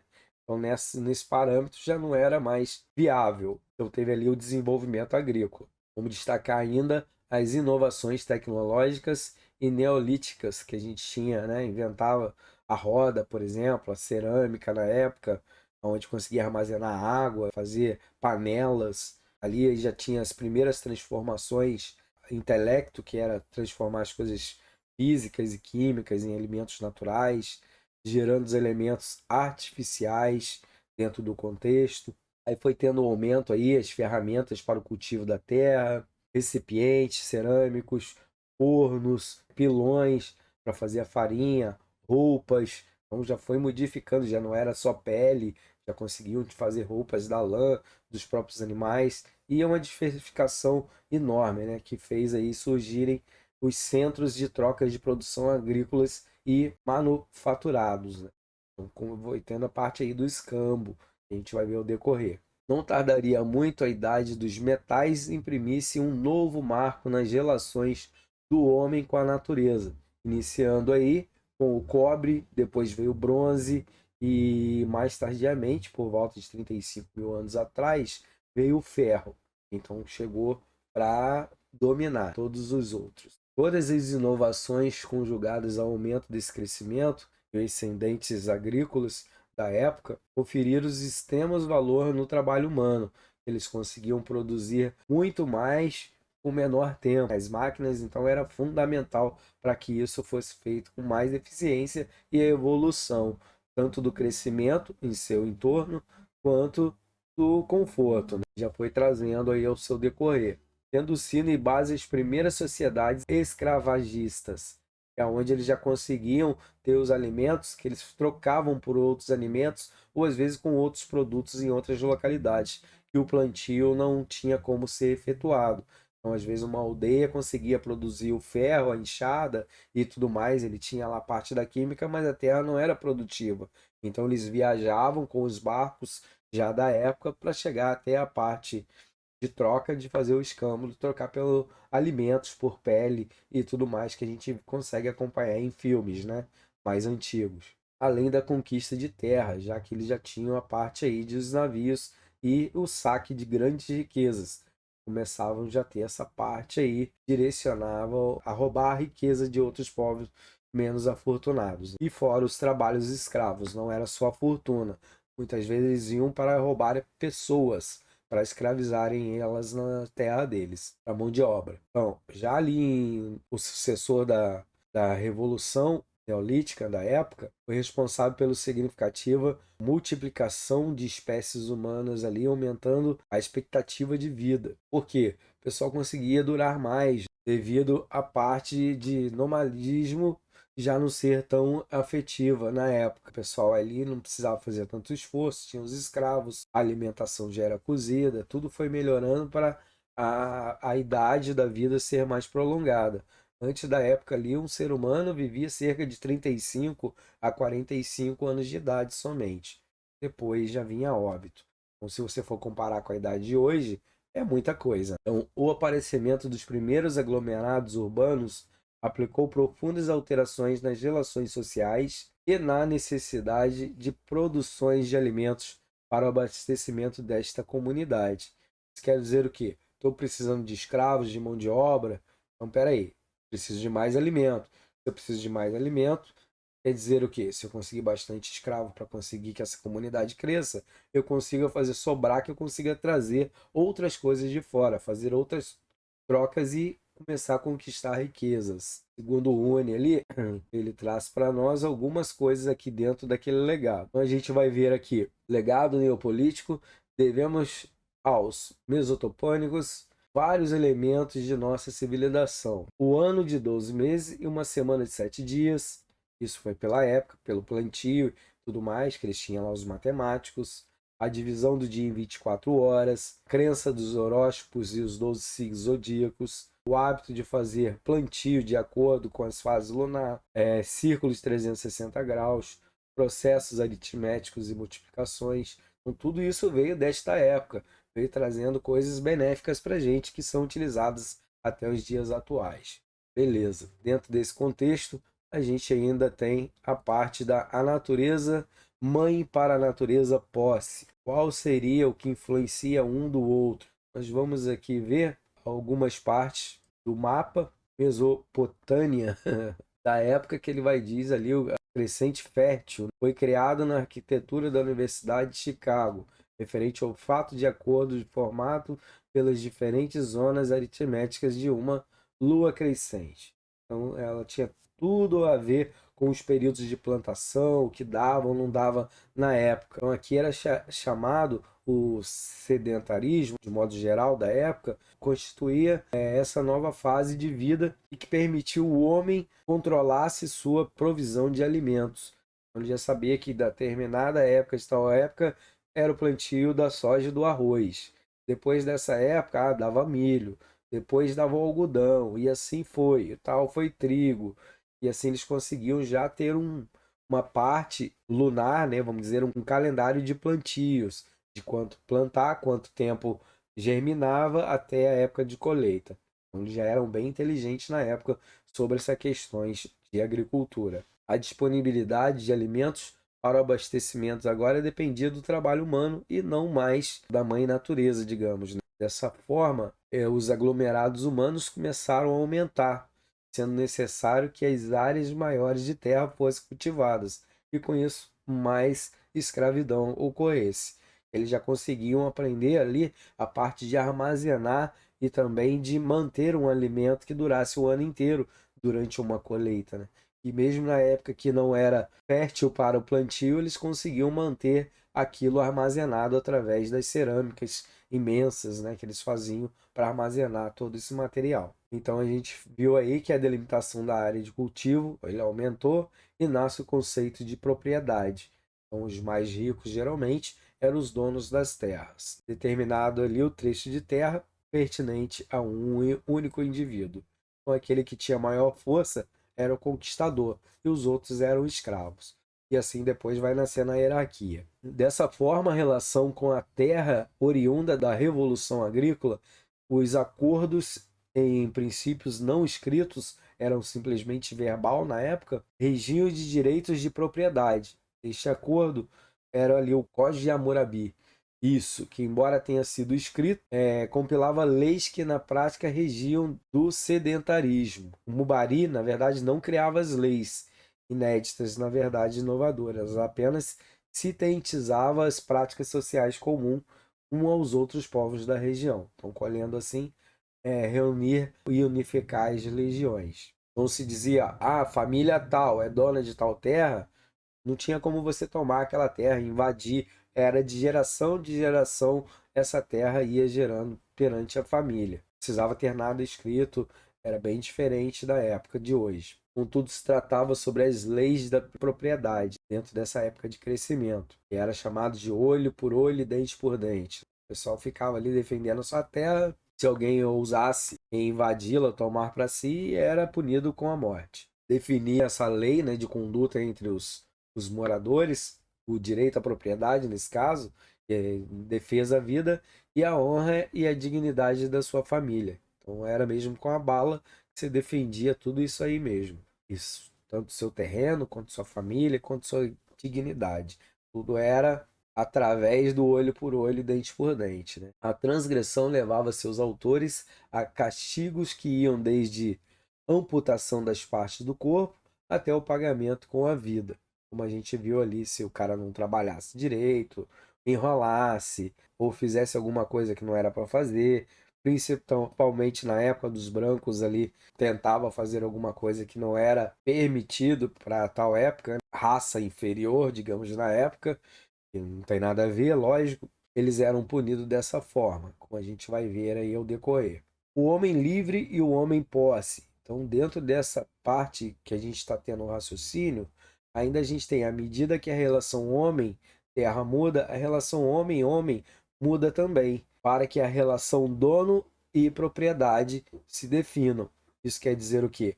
Antes era um homem comum que ia caçar, ia colher raízes e eles eram nômades de uma terra para outra tranquilo. Ninguém era de ninguém, ninguém tinha dono de nada. Todo mundo igual perante a lei divina da sobrevivência. Depois, ao recorrer, foi tendo ali a parte de cultivo, de já ficarem a parte de sedentária, onde eles não precisavam mais ir à caça e nem ao plantio longe, mesmo que tinha aquela ali semidômade, onde eles iam levar os rebanhos e depois retornavam, eles já foram fazendo uma coisa totalmente dentro da própria terra, e aonde eles precisavam ter mais posses para assim conquistar uns patamares maiores. Então a gente vai vendo aqui que quanto mais eles tinham, mais posse, mais poder. Então aqui precisava o ponto de vista político-econômico por meio de prática da agricultura, a criação de animais e artesanatos.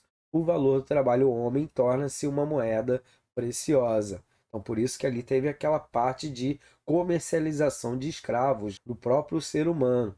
Então, dependendo se era uma boa cozinheira ou se o cara era forte, ele tinha um valor bem maior para as outras famílias conquistarem outros povos, principalmente para ser tipo um guarda-costa, né, vamos dizer assim, e não deixar as outras pessoas quererem tomar alguma coisa por si. Construção de diques e canais de irrigação que possibilitaram o sucesso das atividades agropastoris dependeu de legiões de trabalhadores. Estabelecida, o modelo escravocrata torna-se uma prática comum, que é o que? A nossa irrigação que a gente tem hoje. Então, a maioria das terras mais valorosas da época eram em torno de rios, porque ali conseguia criar todo o gado ou qualquer outro animal, plantar, molhar, regar toda a sua agricultura.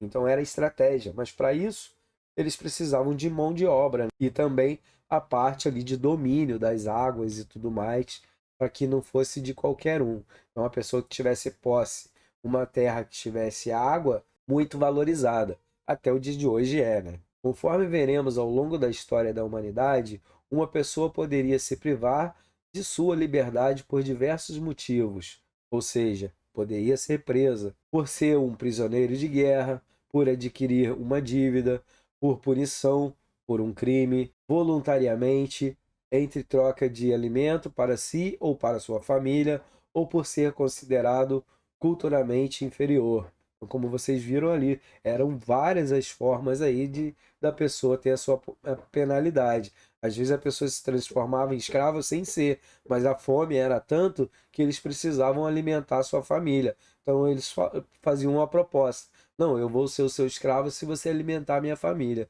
Aí beleza. E assim conseguiam também sobreviver. A lei da sobrevivência. O escravo, por constituir uma propriedade, pode ser negociado, vendido, alugado ou até morto. Em muitas sociedades, como veremos, o escravo torna-se também um bem mercantil, uma mercadoria cujo preço varia conforme as condições físicas, aptidões profissionais, procedência, idade e sexo. Então, tudo isso fazia uma diferença enorme também, né, para o valor de mercado. É só a gente olhar filmes mais antigos aí que ela descreve exatamente o que está aqui. Isso aqui não é novidade para gente, porque os filmes contam a história o tempo todo para gente. A força do trabalho escravo tornará possível uma grande acumulação de riquezas, responsável pelo desenvolvimento econômico e cultural de muitos povos. Então, eles conseguiam obter, através dessa escravidão, vários rendimentos e assim conquistando várias outras coisas e aumentando a sua fortuna ao decorrer. Então, na época, quem era rico ficava cada vez mais rico e quem era pobre continuava sempre pobre, mesmo porque muitas vezes nascia uma família chamada inferior que não tinha sua liberdade de crescimento.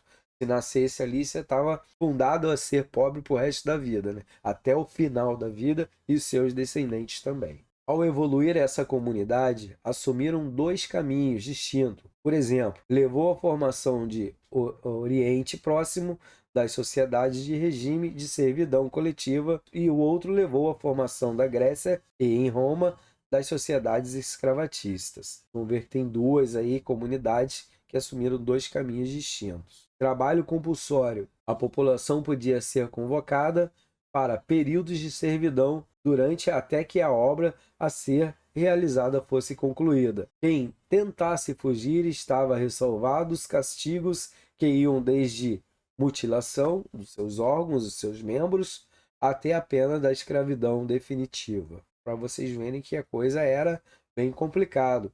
O senhor que era dono de muitos escravos, por exemplo, tinha uma obra grande para fazer em outro local, ele podia arrendar esses escravos para esse dono, mesmo que esse dono pudesse maltratá-los fortemente. Aqui, então, se eu não me engano, nós, eu vi a página aqui, um filme recomendado que vocês consigam ver todo o resumo dessa história que a gente viu até agora, que é o Spartacus. Vou trazer ele para cá, já está aqui, né, como vocês podem ver. Ele é de 2004, teve uma regravação e ali ele mostra muito bem como funcionava essa parte aqui dos feudais, da escravidão, dos lutadores, que era muito importante da época, e algumas terras que não tinham nem plantio. Eles eram praticamente sobreviviam das guerras, da luta entre os mais fortes, entre os povos. E assim eles conseguiam fazer venda e troca de vários outros escravos aqui ao decorrer. E vocês vão ver que os escravos da época não eram só negros, eram brancos também. Só um minutinho.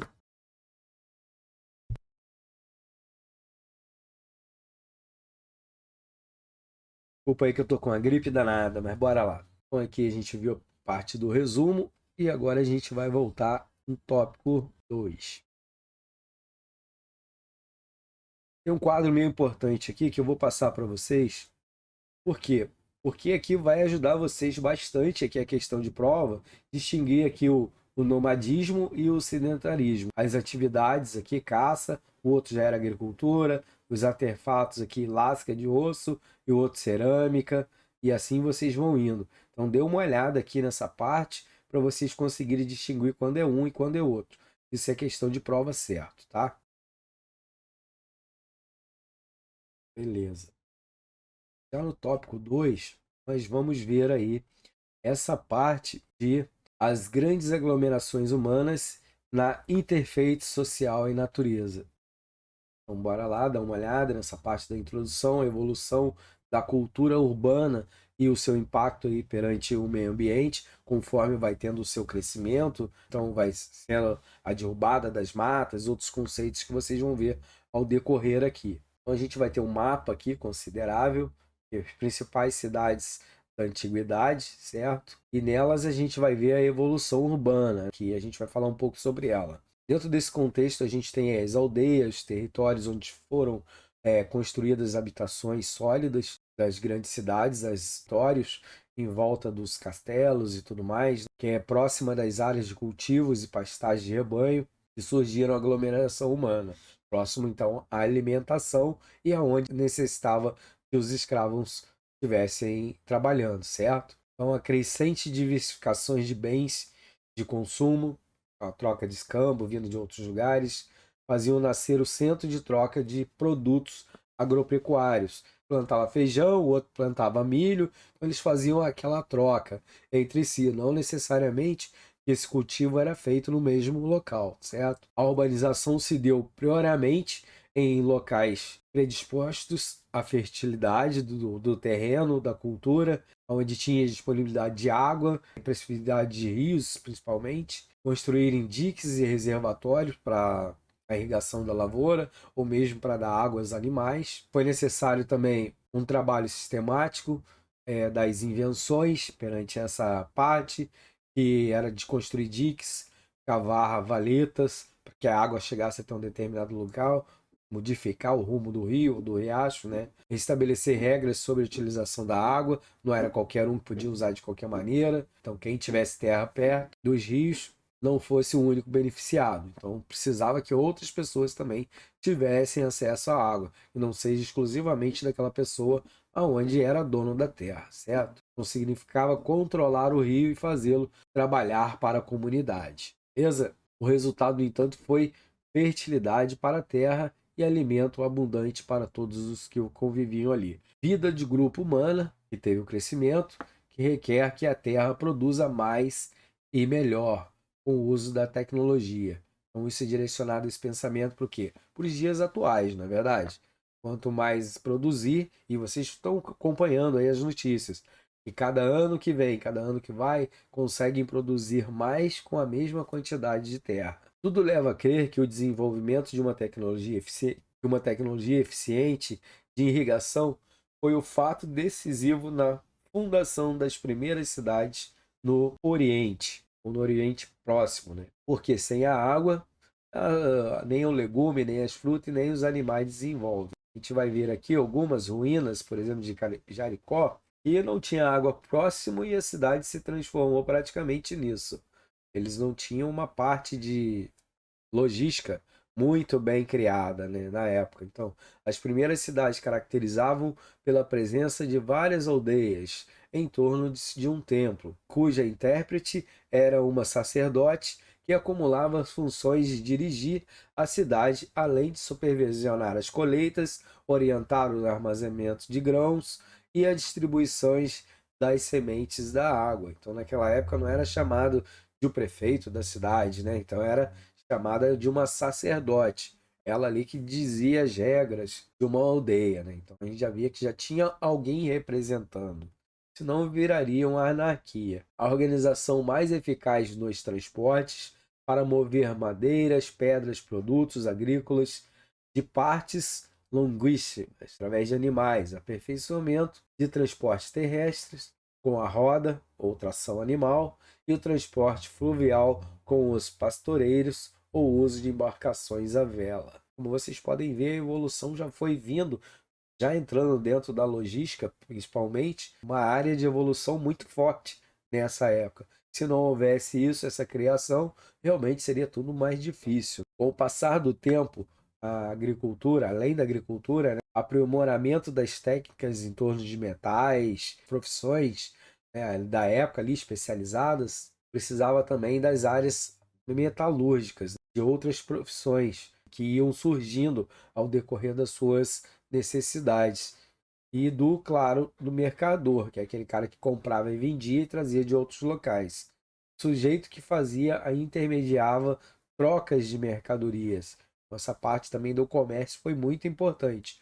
Além de criar as novas profissões, o ferreiro, por exemplo, o cara que fazia parte aí de peças agrícolas, ou mesmo de amolar, as cozinheiras, o costureiro, já foi aumentando várias outras profissões ao decorrer. E a de troca, né, que foi uma que mais impactou para poder trazer a modernidade ou o avanço de um país para o outro. Diz ali Aquino, a grande transformação econômica da Idade do Bronze dá-se o nome de Revolução Urbana. Notem isso aí, tá? A do Bronze, Revolução Urbana. Correspondeu à passagem da comunidade agrícola autossuficiente para a cidade com comércio e artesanato especializado. Geralmente nessa época não tinha o dinheiro, era troca pelas espécies, né? Pele por alimentos, ou ferro por alimentos, ou às vezes a cerâmica pela pele, e assim ia, dependendo da região, graças ao meio de transporte de logístico, principalmente através de barcos. Depois veio aí a liderança antes exercida naturalmente pelos velhos, cede lugar ao governo e um administrador. Nesse contexto, surgem as cidades-estados, cujo poder é exercido por um sacerdote ou por um chefe guerreiro, igual que a gente tinha aí nos filmes de tribo e tudo mais, né? Então, eles foram trocando esses nomes para os nomes mais conhecidos, voltando ou direcionando para a nossa época atual. Então, vai vendo ali os governadores como único administrador. Na antiguidade, agrupamento humano, Alexandria, por exemplo, 700 mil habitantes que teve na época em Roma, chegou a ter mais de 1 milhão de habitantes na época. A maioria das cidades da Antiguidade Clássica, a água potável era armazenada em reservatórios públicos, grandes caixas d'água, né, na época. O saneamento básico tornou um sério problema. Jogavam seu lixo nas ruas, ocasionava muitas doenças, contaminações do solo, da água e dos alimentos com a contaminação. Se a gente vê alguns filmes de Roma, que tem antigo, coisa e tal, o pessoal só falava lá vai, alguma coisa assim, abria a janela e jogava o pinico na rua, né? Não o pinico, o conteúdo que tinha dentro dele na rua. E com isso trazia muito rato, né? Por que que lá é tão famoso de ter muito rato? Exatamente por isso, que a rede de esgoto, tudo era jogado dentro da própria água ali, a água quase nem é potável para o consumo, devido a isso, que a gente sabe que os nossos dejetos misturados com a água fica imprópria e atrai vários animais, vamos dizer assim, ratos principalmente, que acarretam outras doenças. Então teve quase que a extinção da humanidade ali em algumas desses países, desses locais aonde isso acontecia. Vão ter noção disso ao decorrer aí da história que a gente vai ver aqui. Resíduos urbanos na Antiguidade e na Idade Média. O lixo é uma questão séria que acerca a civilização humana. No passado, algumas cidades tiveram que ser abandonadas pelas condições geradas pela inadequada destinação dos resíduos. É quase que nem você hoje em dia pensar em viver num lixão. Quase isso impossível. No início da Idade Média, Roma se tornara um exemplo de saneamento básico, tanto em distribuição de água potável como pelo escoamento dos resíduos produzidos nas cidades. Dispunha de 144 latrinas públicas com água corrente, que era necessário não só para quem não a possuísse em casa, mas igualmente para os locais de festivais ou de festividade e concentração pública, que é utilizado até os dias de hoje. Se você não tem isso, realmente ia virar um caos total, pensando nos dias atuais. Mas eles já tiveram uma grande sacada naquela época. A queda do Império Romano no Ocidente, lá em 1476 a.C., aproximadamente, levou consigo muitos avanços nas condições sanitárias da cidade e não conservação dos sistemas dos canais de distribuições e os escoamentos, que trouxe consequências graves para a saúde da população, que tudo era jogado no rio e assim ia contaminando várias outras cidades ao seu percurso. O rápido aumento populacional que ajudou a acontecer isso. Então fazia com que as construções dentro dos limites das muralhas e em torno dos castelos ficassem muito próximas das outras. Então, com isso, não tinha ali ainda a parte de saneamento básico já feito, então vinha trazendo as doenças e se espalhavam rapidamente. O crescimento demográfico, então, comprometia condições mínimas de higiene e conforto perante aquela cidade. Geralmente era uma cidade muito fedida na época, detritos oriundos das atividades humanas que eram despejados nas estreitas ruas, contaminando todo o ambiente, não somente em doenças, como também um terrível cheiro e altos registros de doenças, vinculação hídrica, que era trazida pela própria água que eles consumiam. Era comum lançar as águas e os desertos pelas janelas na época, bastava que se gritasse 3 vezes. Então, para vocês imaginarem, lá vai água, lá vai água, lá vai água. Na terceira sai de perto que ia dar ruim. Então, dadas as péssimas condições de saneamento, surgiu ali entre 1345 a 49 a peste bubônica. O que aconteceu? Agora apelidada de peste negra, mais conhecida aí por nós, ocasionada pela proliferação dos ratos nas cidades. As doenças dizimam milhões de pessoas na Europa, né?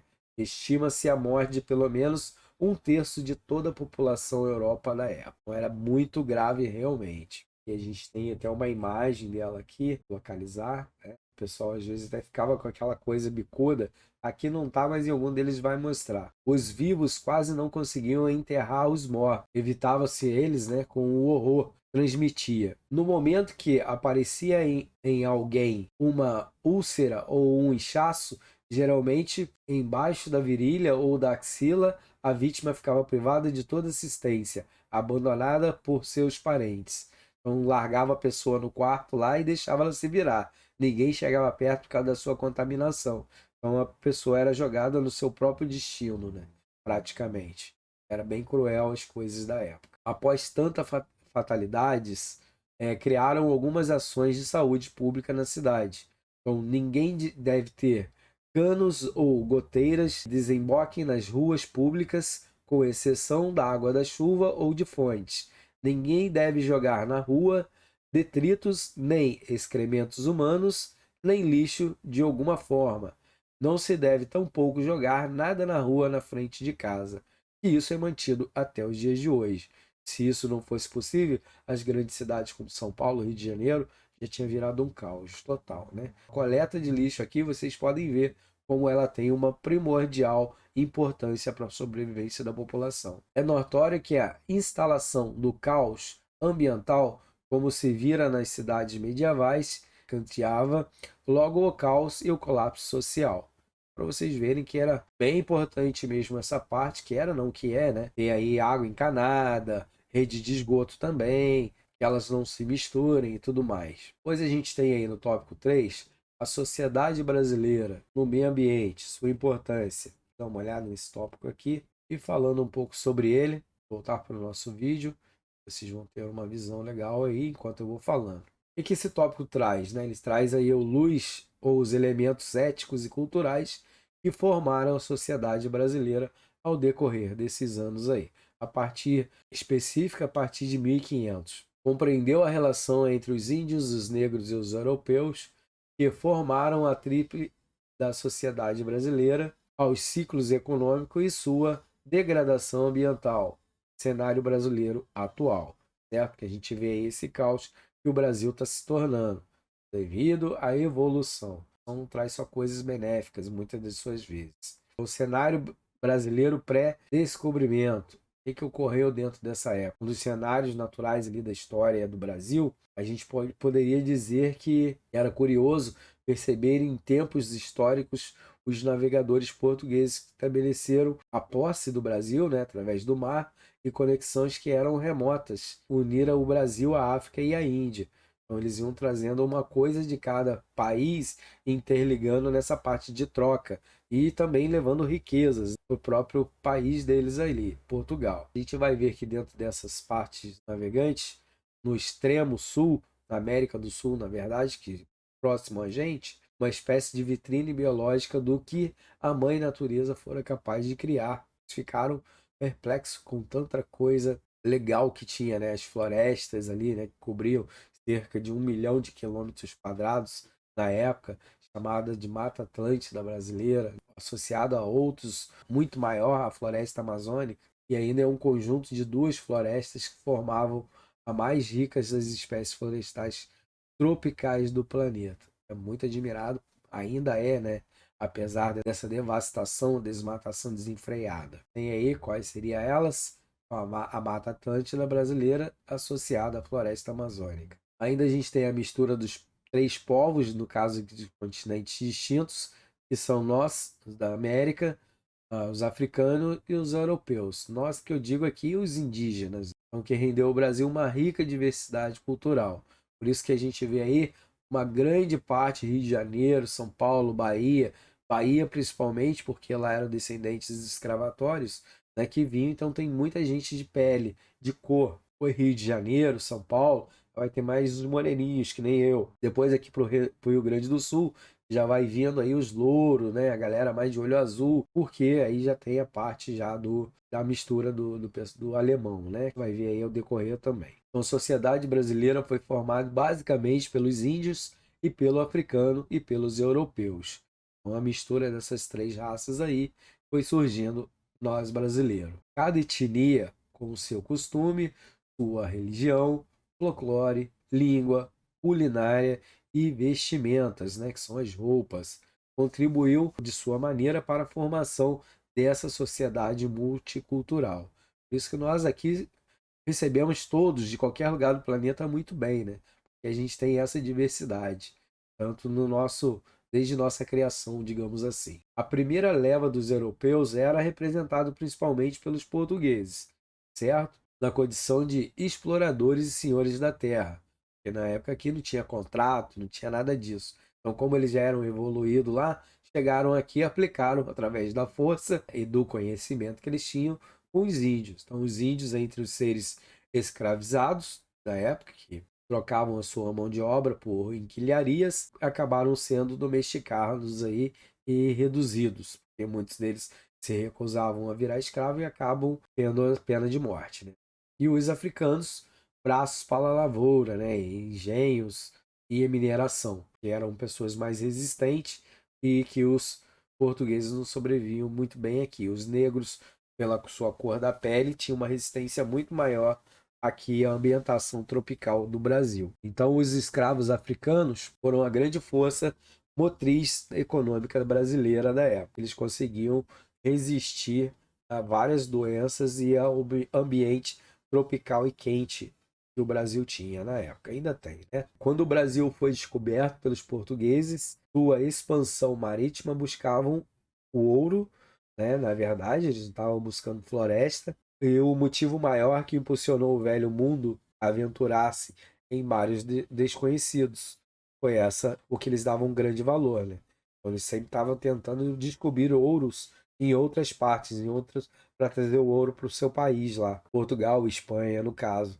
Eles eram grandes navegadores da época. Então, durante as cruzadas, o contato com o povo orientais revelava formas engenhosas de conseguir retardar a deteriorização dos alimentos, sobretudo as origens animais, como a carne. Então, isso eles vinham lá na parte indígena e descobriram a parte de salgar a carne e tudo mais, e manter ela conservada durante suas viagens por muito tempo. Então, a carne era armazenada precariamente, conservada pelo sol, pelo fumo ou simplesmente pelo sol. Usados também para conservar peixes, que deixavam os alimentos intragáveis, e a pimenta, que servia para disfarçar a podridão. Então, muitas dessas vezes, passavam meses em alto mar, eles precisavam se alimentar. Mesmo que já estava em decomposição, a pimenta ajudava a tirar o gosto de podridão e assim eles conseguiam se ingerir. Aqui tem um outro mapa aí para reforçar a ideia. 22 de abril de 1500, naquela época, depois de 45 dias de viagem aproximadamente, a frota do Cabral, Pedro Álvares Cabral, da época, vislumbrou um grande monte que varia de ser batizado a Ilha de Veracruz. Conta-se que o primeiro contato com os nativos deu-se ao longo do dia seguinte à chegada. Coelho deu-lhe os gorros vermelhos, uma carapuça de linho e de sombreiro preto. Em troca recebeu um cogar de plumas e colar de conchas brancas. Aqui tem até o filme lá, se vocês derem uma olhada, exatamente assim que eles chegaram, e aqui foi onde os índios tiveram a recepção com os portugueses e começaram a fazer essa parte de presentear um ao outro para ver a reação, né, da outra tribo. Então, perto da viabilidade do fascínio pelos produtos vindos da Índia, a nova terra não conseguiu entusiasmar os portugueses, que nas décadas seguintes, sem interesse de colonizá-la, ou arrendaram-na à iniciativa privada para a exploração de seu único bem, que era o pau-brasil. Então, praticamente levava todo o pau-brasil do Brasil para lá. Descobriram o ouro aqui também, com abundância, bastante coisa. O Brasil, em princípio, era apenas um luxo exótico, cuja colonização se justificava pela abundância do pau-brasil, madeira qual se extraía um pigmento para atingir roupa dos nobres europeus. Logo em seguida, a gente veio a era da escravidão e da terra da escravidão do homem. Os índios, neste caso, a gente comentando, os grupos tupi viviam da caça, das pescas, coletas de frutos e uma agricultura rudimentar, né? Bem pouca, vamos dizer, alguns pés de bananeira, algumas coisas de canavial, alguma coisa assim, bem básica mesmo, né? Cada grupo produzia o necessário para satisfazer as suas necessidades e não era feito com a intenção nem de troca e nem de venda. Quando aconteciam guerras ou embates entre as diferentes tribos, que eram diversas, eram para a obtenção de prestígio e renovação das mulheres, não com outro intuito de querer poder ou mesmo de posse de terra. A chegada desses portugueses com os navios, como vocês podem perceber, mostrar aqui para vocês, que eu acabei não mostrando, o navio, a imagem do navio, e o barco são os portugueses ao fundo e tudo mais aqui, e os índios na sua recepção.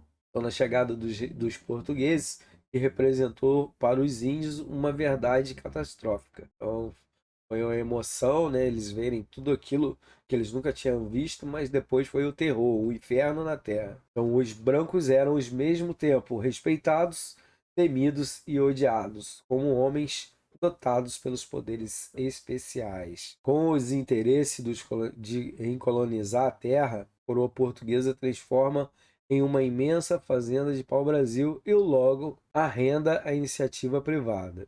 Beleza? Então eles já são proprietários oficialmente, vamos dizer daqui.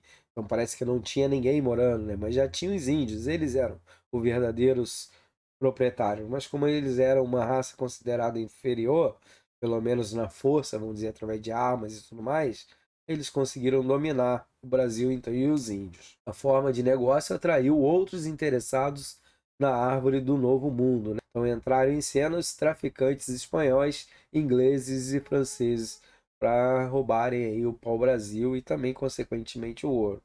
Estes logo descobrem que as cooperações dos nativos selvagens é obtidas a partir de trocas de algumas quinquilharias e de pouco valor. Surge o chamado escombo, onde que a galera trocava aí várias outras coisas sem valor nenhum com os índios, até que descobre um índio com colar com umas coisinhas de ouro, e aí descobrem que o Brasil também tem o ouro. Os portugueses davam bugigangas, apitos, espelhos, chocolate para os indígenas, em troca dos nativos teriam que cortar as árvores do pau-brasil e carregar os troncos até as cavernas ou as caravelas portuguesas. Os selvagens, em troca de algumas roupas, chapéus e facas e machados, cortavam, serravam, achavam, atoravam o pau-brasil, transportando-os nos ombros nus, às vezes de 2 a 3 léguas, de 13 a 20 quilômetros, por sítios escabrosos até as costas junto aos navios ancorados, onde os marinheiros os recebiam, né, na época. Então nem era eles que iam ajudar os índios, tinham que levar até lá. Com o aumento das distâncias a percorrer para alcançar o pau-brasil, o sistema começou a depender inteiramente da cooperação dos nativos, e os que se navegam, cooperam, e os que se negavam a cooperar foram escravizados. Os índios ou resistiram a várias formas de sujeição, pela guerra, pela fuga, pela recusa do trabalho compulsório.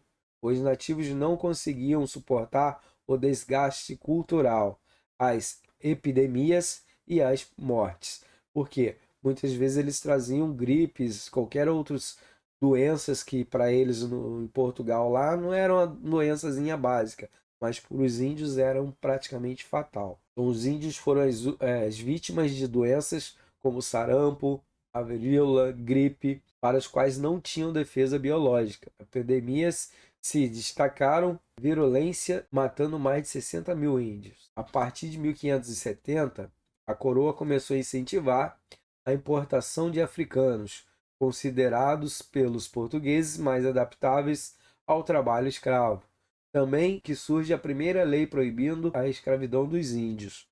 Primeira lei, mas isso não quer dizer que os índios ainda não eram escravos, eles só foram trocados. Então, a gente vai ver aqui alguns casos. Essa imagem aqui, ó. Então, a divulgação eucarística por Teodoro de Bray. Vocês podem ver aí, a galera era meio canibal. Então, aqui na fogueira tem a partes humanas, onde eles comiam as próprias pessoas do seu povo, né? Então aqui, historiadores sustentam que a razão deve ser o fato de que o tráfico internacional de escravos africanos tornou o negócio lucrativo na colônia, a tal ponto que a proibição de escravização dos índios foi uma estratégia da coroa para aquecer o negócio do tráfico de africanos. Os movimentos de catequinização espanhóis, principalmente pelos jesuítas, ou que obtivavam transformar os índios em bons cristãos. Tentavam, então, tipo, trazer os índios para ser católicos, né? E assim não conseguiram, porque muitos deles tinham medo até da figura do Deus crucificado, né? Muita coisa assim. Eles tinham medo da cruz, na verdade.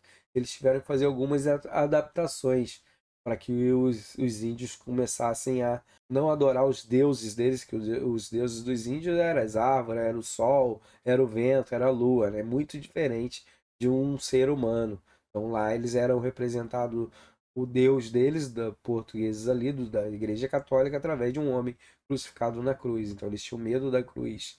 Os movimentos de catequização espanhóis, esse aqui já foi. Deixa eu ver. E também ele indica um outro filme, Brincando no Nome do Senhor, Brincando nos Campos do Senhor. Também já vi esse filme aqui, como que esse cara aqui, ele enfrenta a aldeia, os brancos, e como ele é morto no final, né? Eu não vou nem dizer aqui, contar o filme, mas eu vi o filme, tem até a gravação dele no site da Uniaselv aqui, que eu deixei lá para vocês.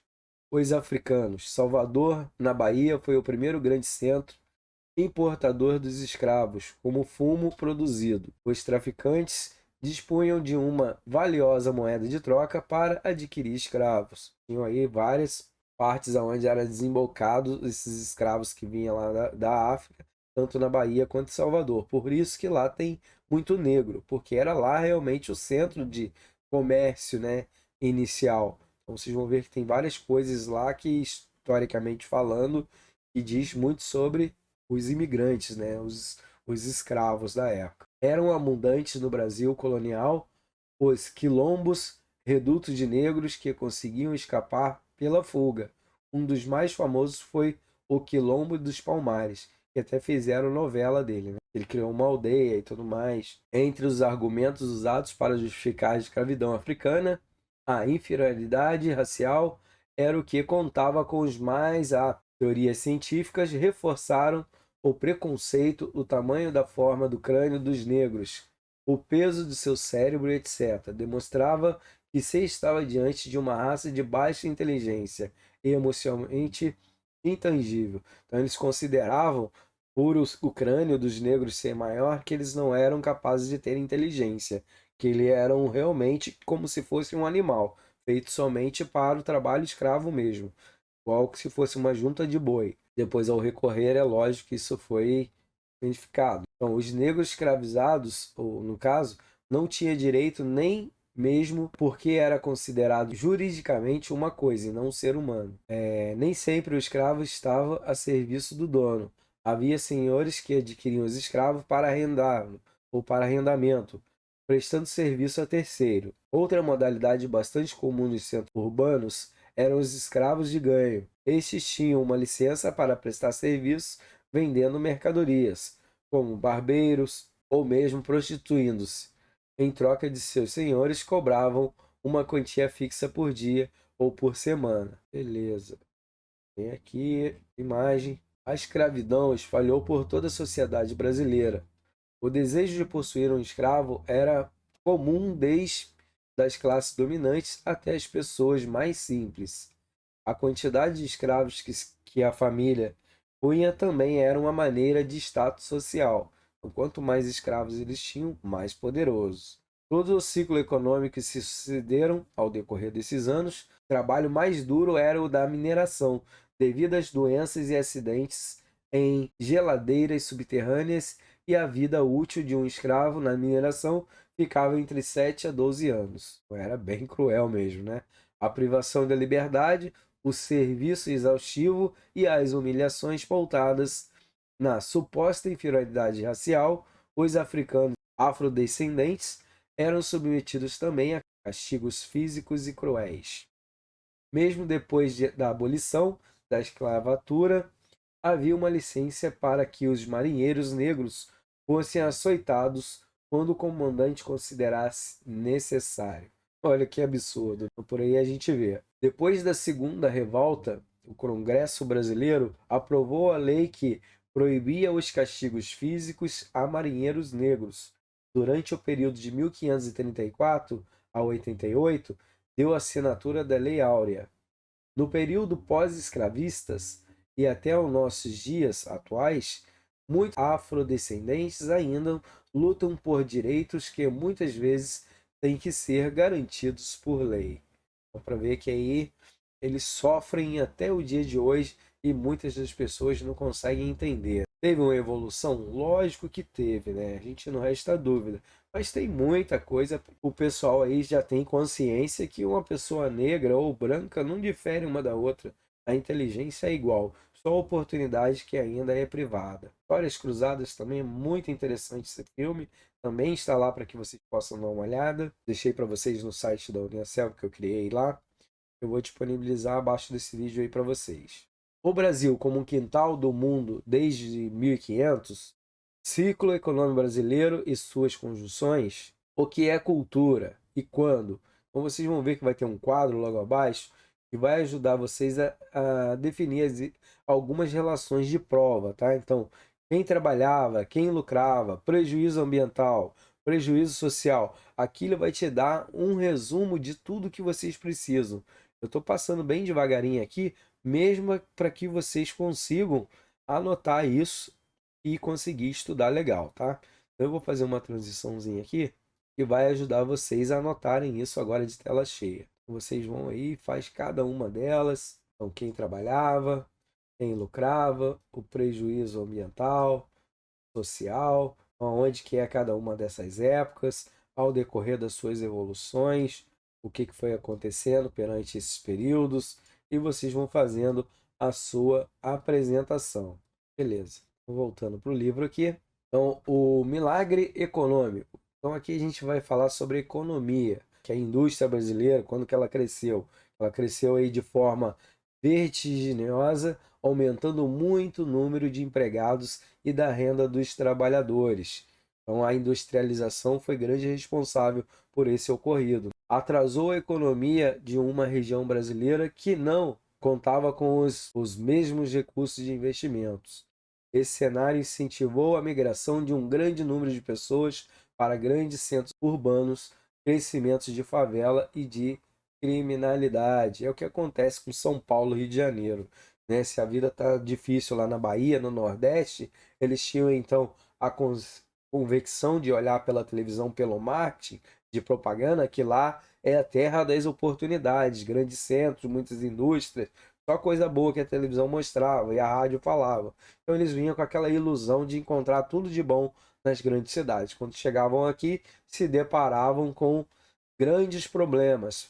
Primeiro, eles não tinham conhecimento, não tinham estudo, não tinham experiência, mal escreviam seu nome.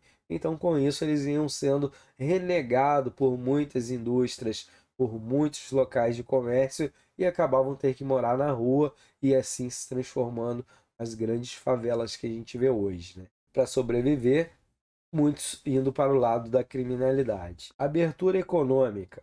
A partir do governo de Fernando Collor, naquela época ali, há uma crescente abertura comercial e de privatizações. Já a política econômica no segundo mandato de Fernando Henrique Cardoso, que apresentou a política monetária, ostentara para controlar a inflação, porque era uma inflação que ninguém sobrevivia, né? Às vezes ali com 3 salários mínimos, pô, você vivia que era uma beleza. Há alguns tempos da vida ali que 3 salários mínimos não dava para encher um carrinho de compra. Oscilava bastante isso. Essa tendência foi mantida pelo presidente Lula Inácio da Silva e principalmente a bandeira do governo Lula foram as unificações dos programas distributivos como a Bolsa Família. Observa uma melhoria nos índices de escolaridades e mortalidade infantil devido a essa aplicação. A partir da década de 70, com o milagre econômico e da melhoria das técnicas utilizadas nas lavouras, as degradações ambientais, ainda é crescente o tempo que na estrutura social e na má distribuição de riquezas ainda gera muitos excluídos, né? Quer dizer, para ser ricos são poucos e para ser pobres são muitos, né? Não tem uma divisão igualitária. Então, a educação brasileira, como direito de todos os cidadãos brasileiros, tem reduzido as desigualdades ao decorrer dos tempos aí. Então, esse foi um resumo geral que a gente viu aí da unidade 1, né, onde a gente falou dos escravos, da sua evolução lá dos europeus, nos territórios brasileiros, especificação cultural, a a parte da colonização do mundo, o mercantil. Também a gente viu algumas implementações econômicas que veio ao decorrer. E também aí do desprovimento de bens materiais por parte de algumas pessoas, a identidades do que os brasileiros, como cidadão comum, e a sua marginalizada condição que o contexto econômico nos traz, né? De cidade grande e tudo mais. Beleza, galera? Fiquem bem, fiquem com Deus, vai dar tudo certo. Essa unidade ela é mais prática, traz muito para dentro da nossa realidade, não é tão difícil entender.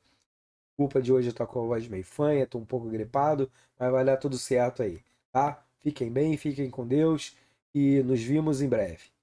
Até a próxima apostila. Valeu, galera. Até mais. Tchau, tchau. Fui.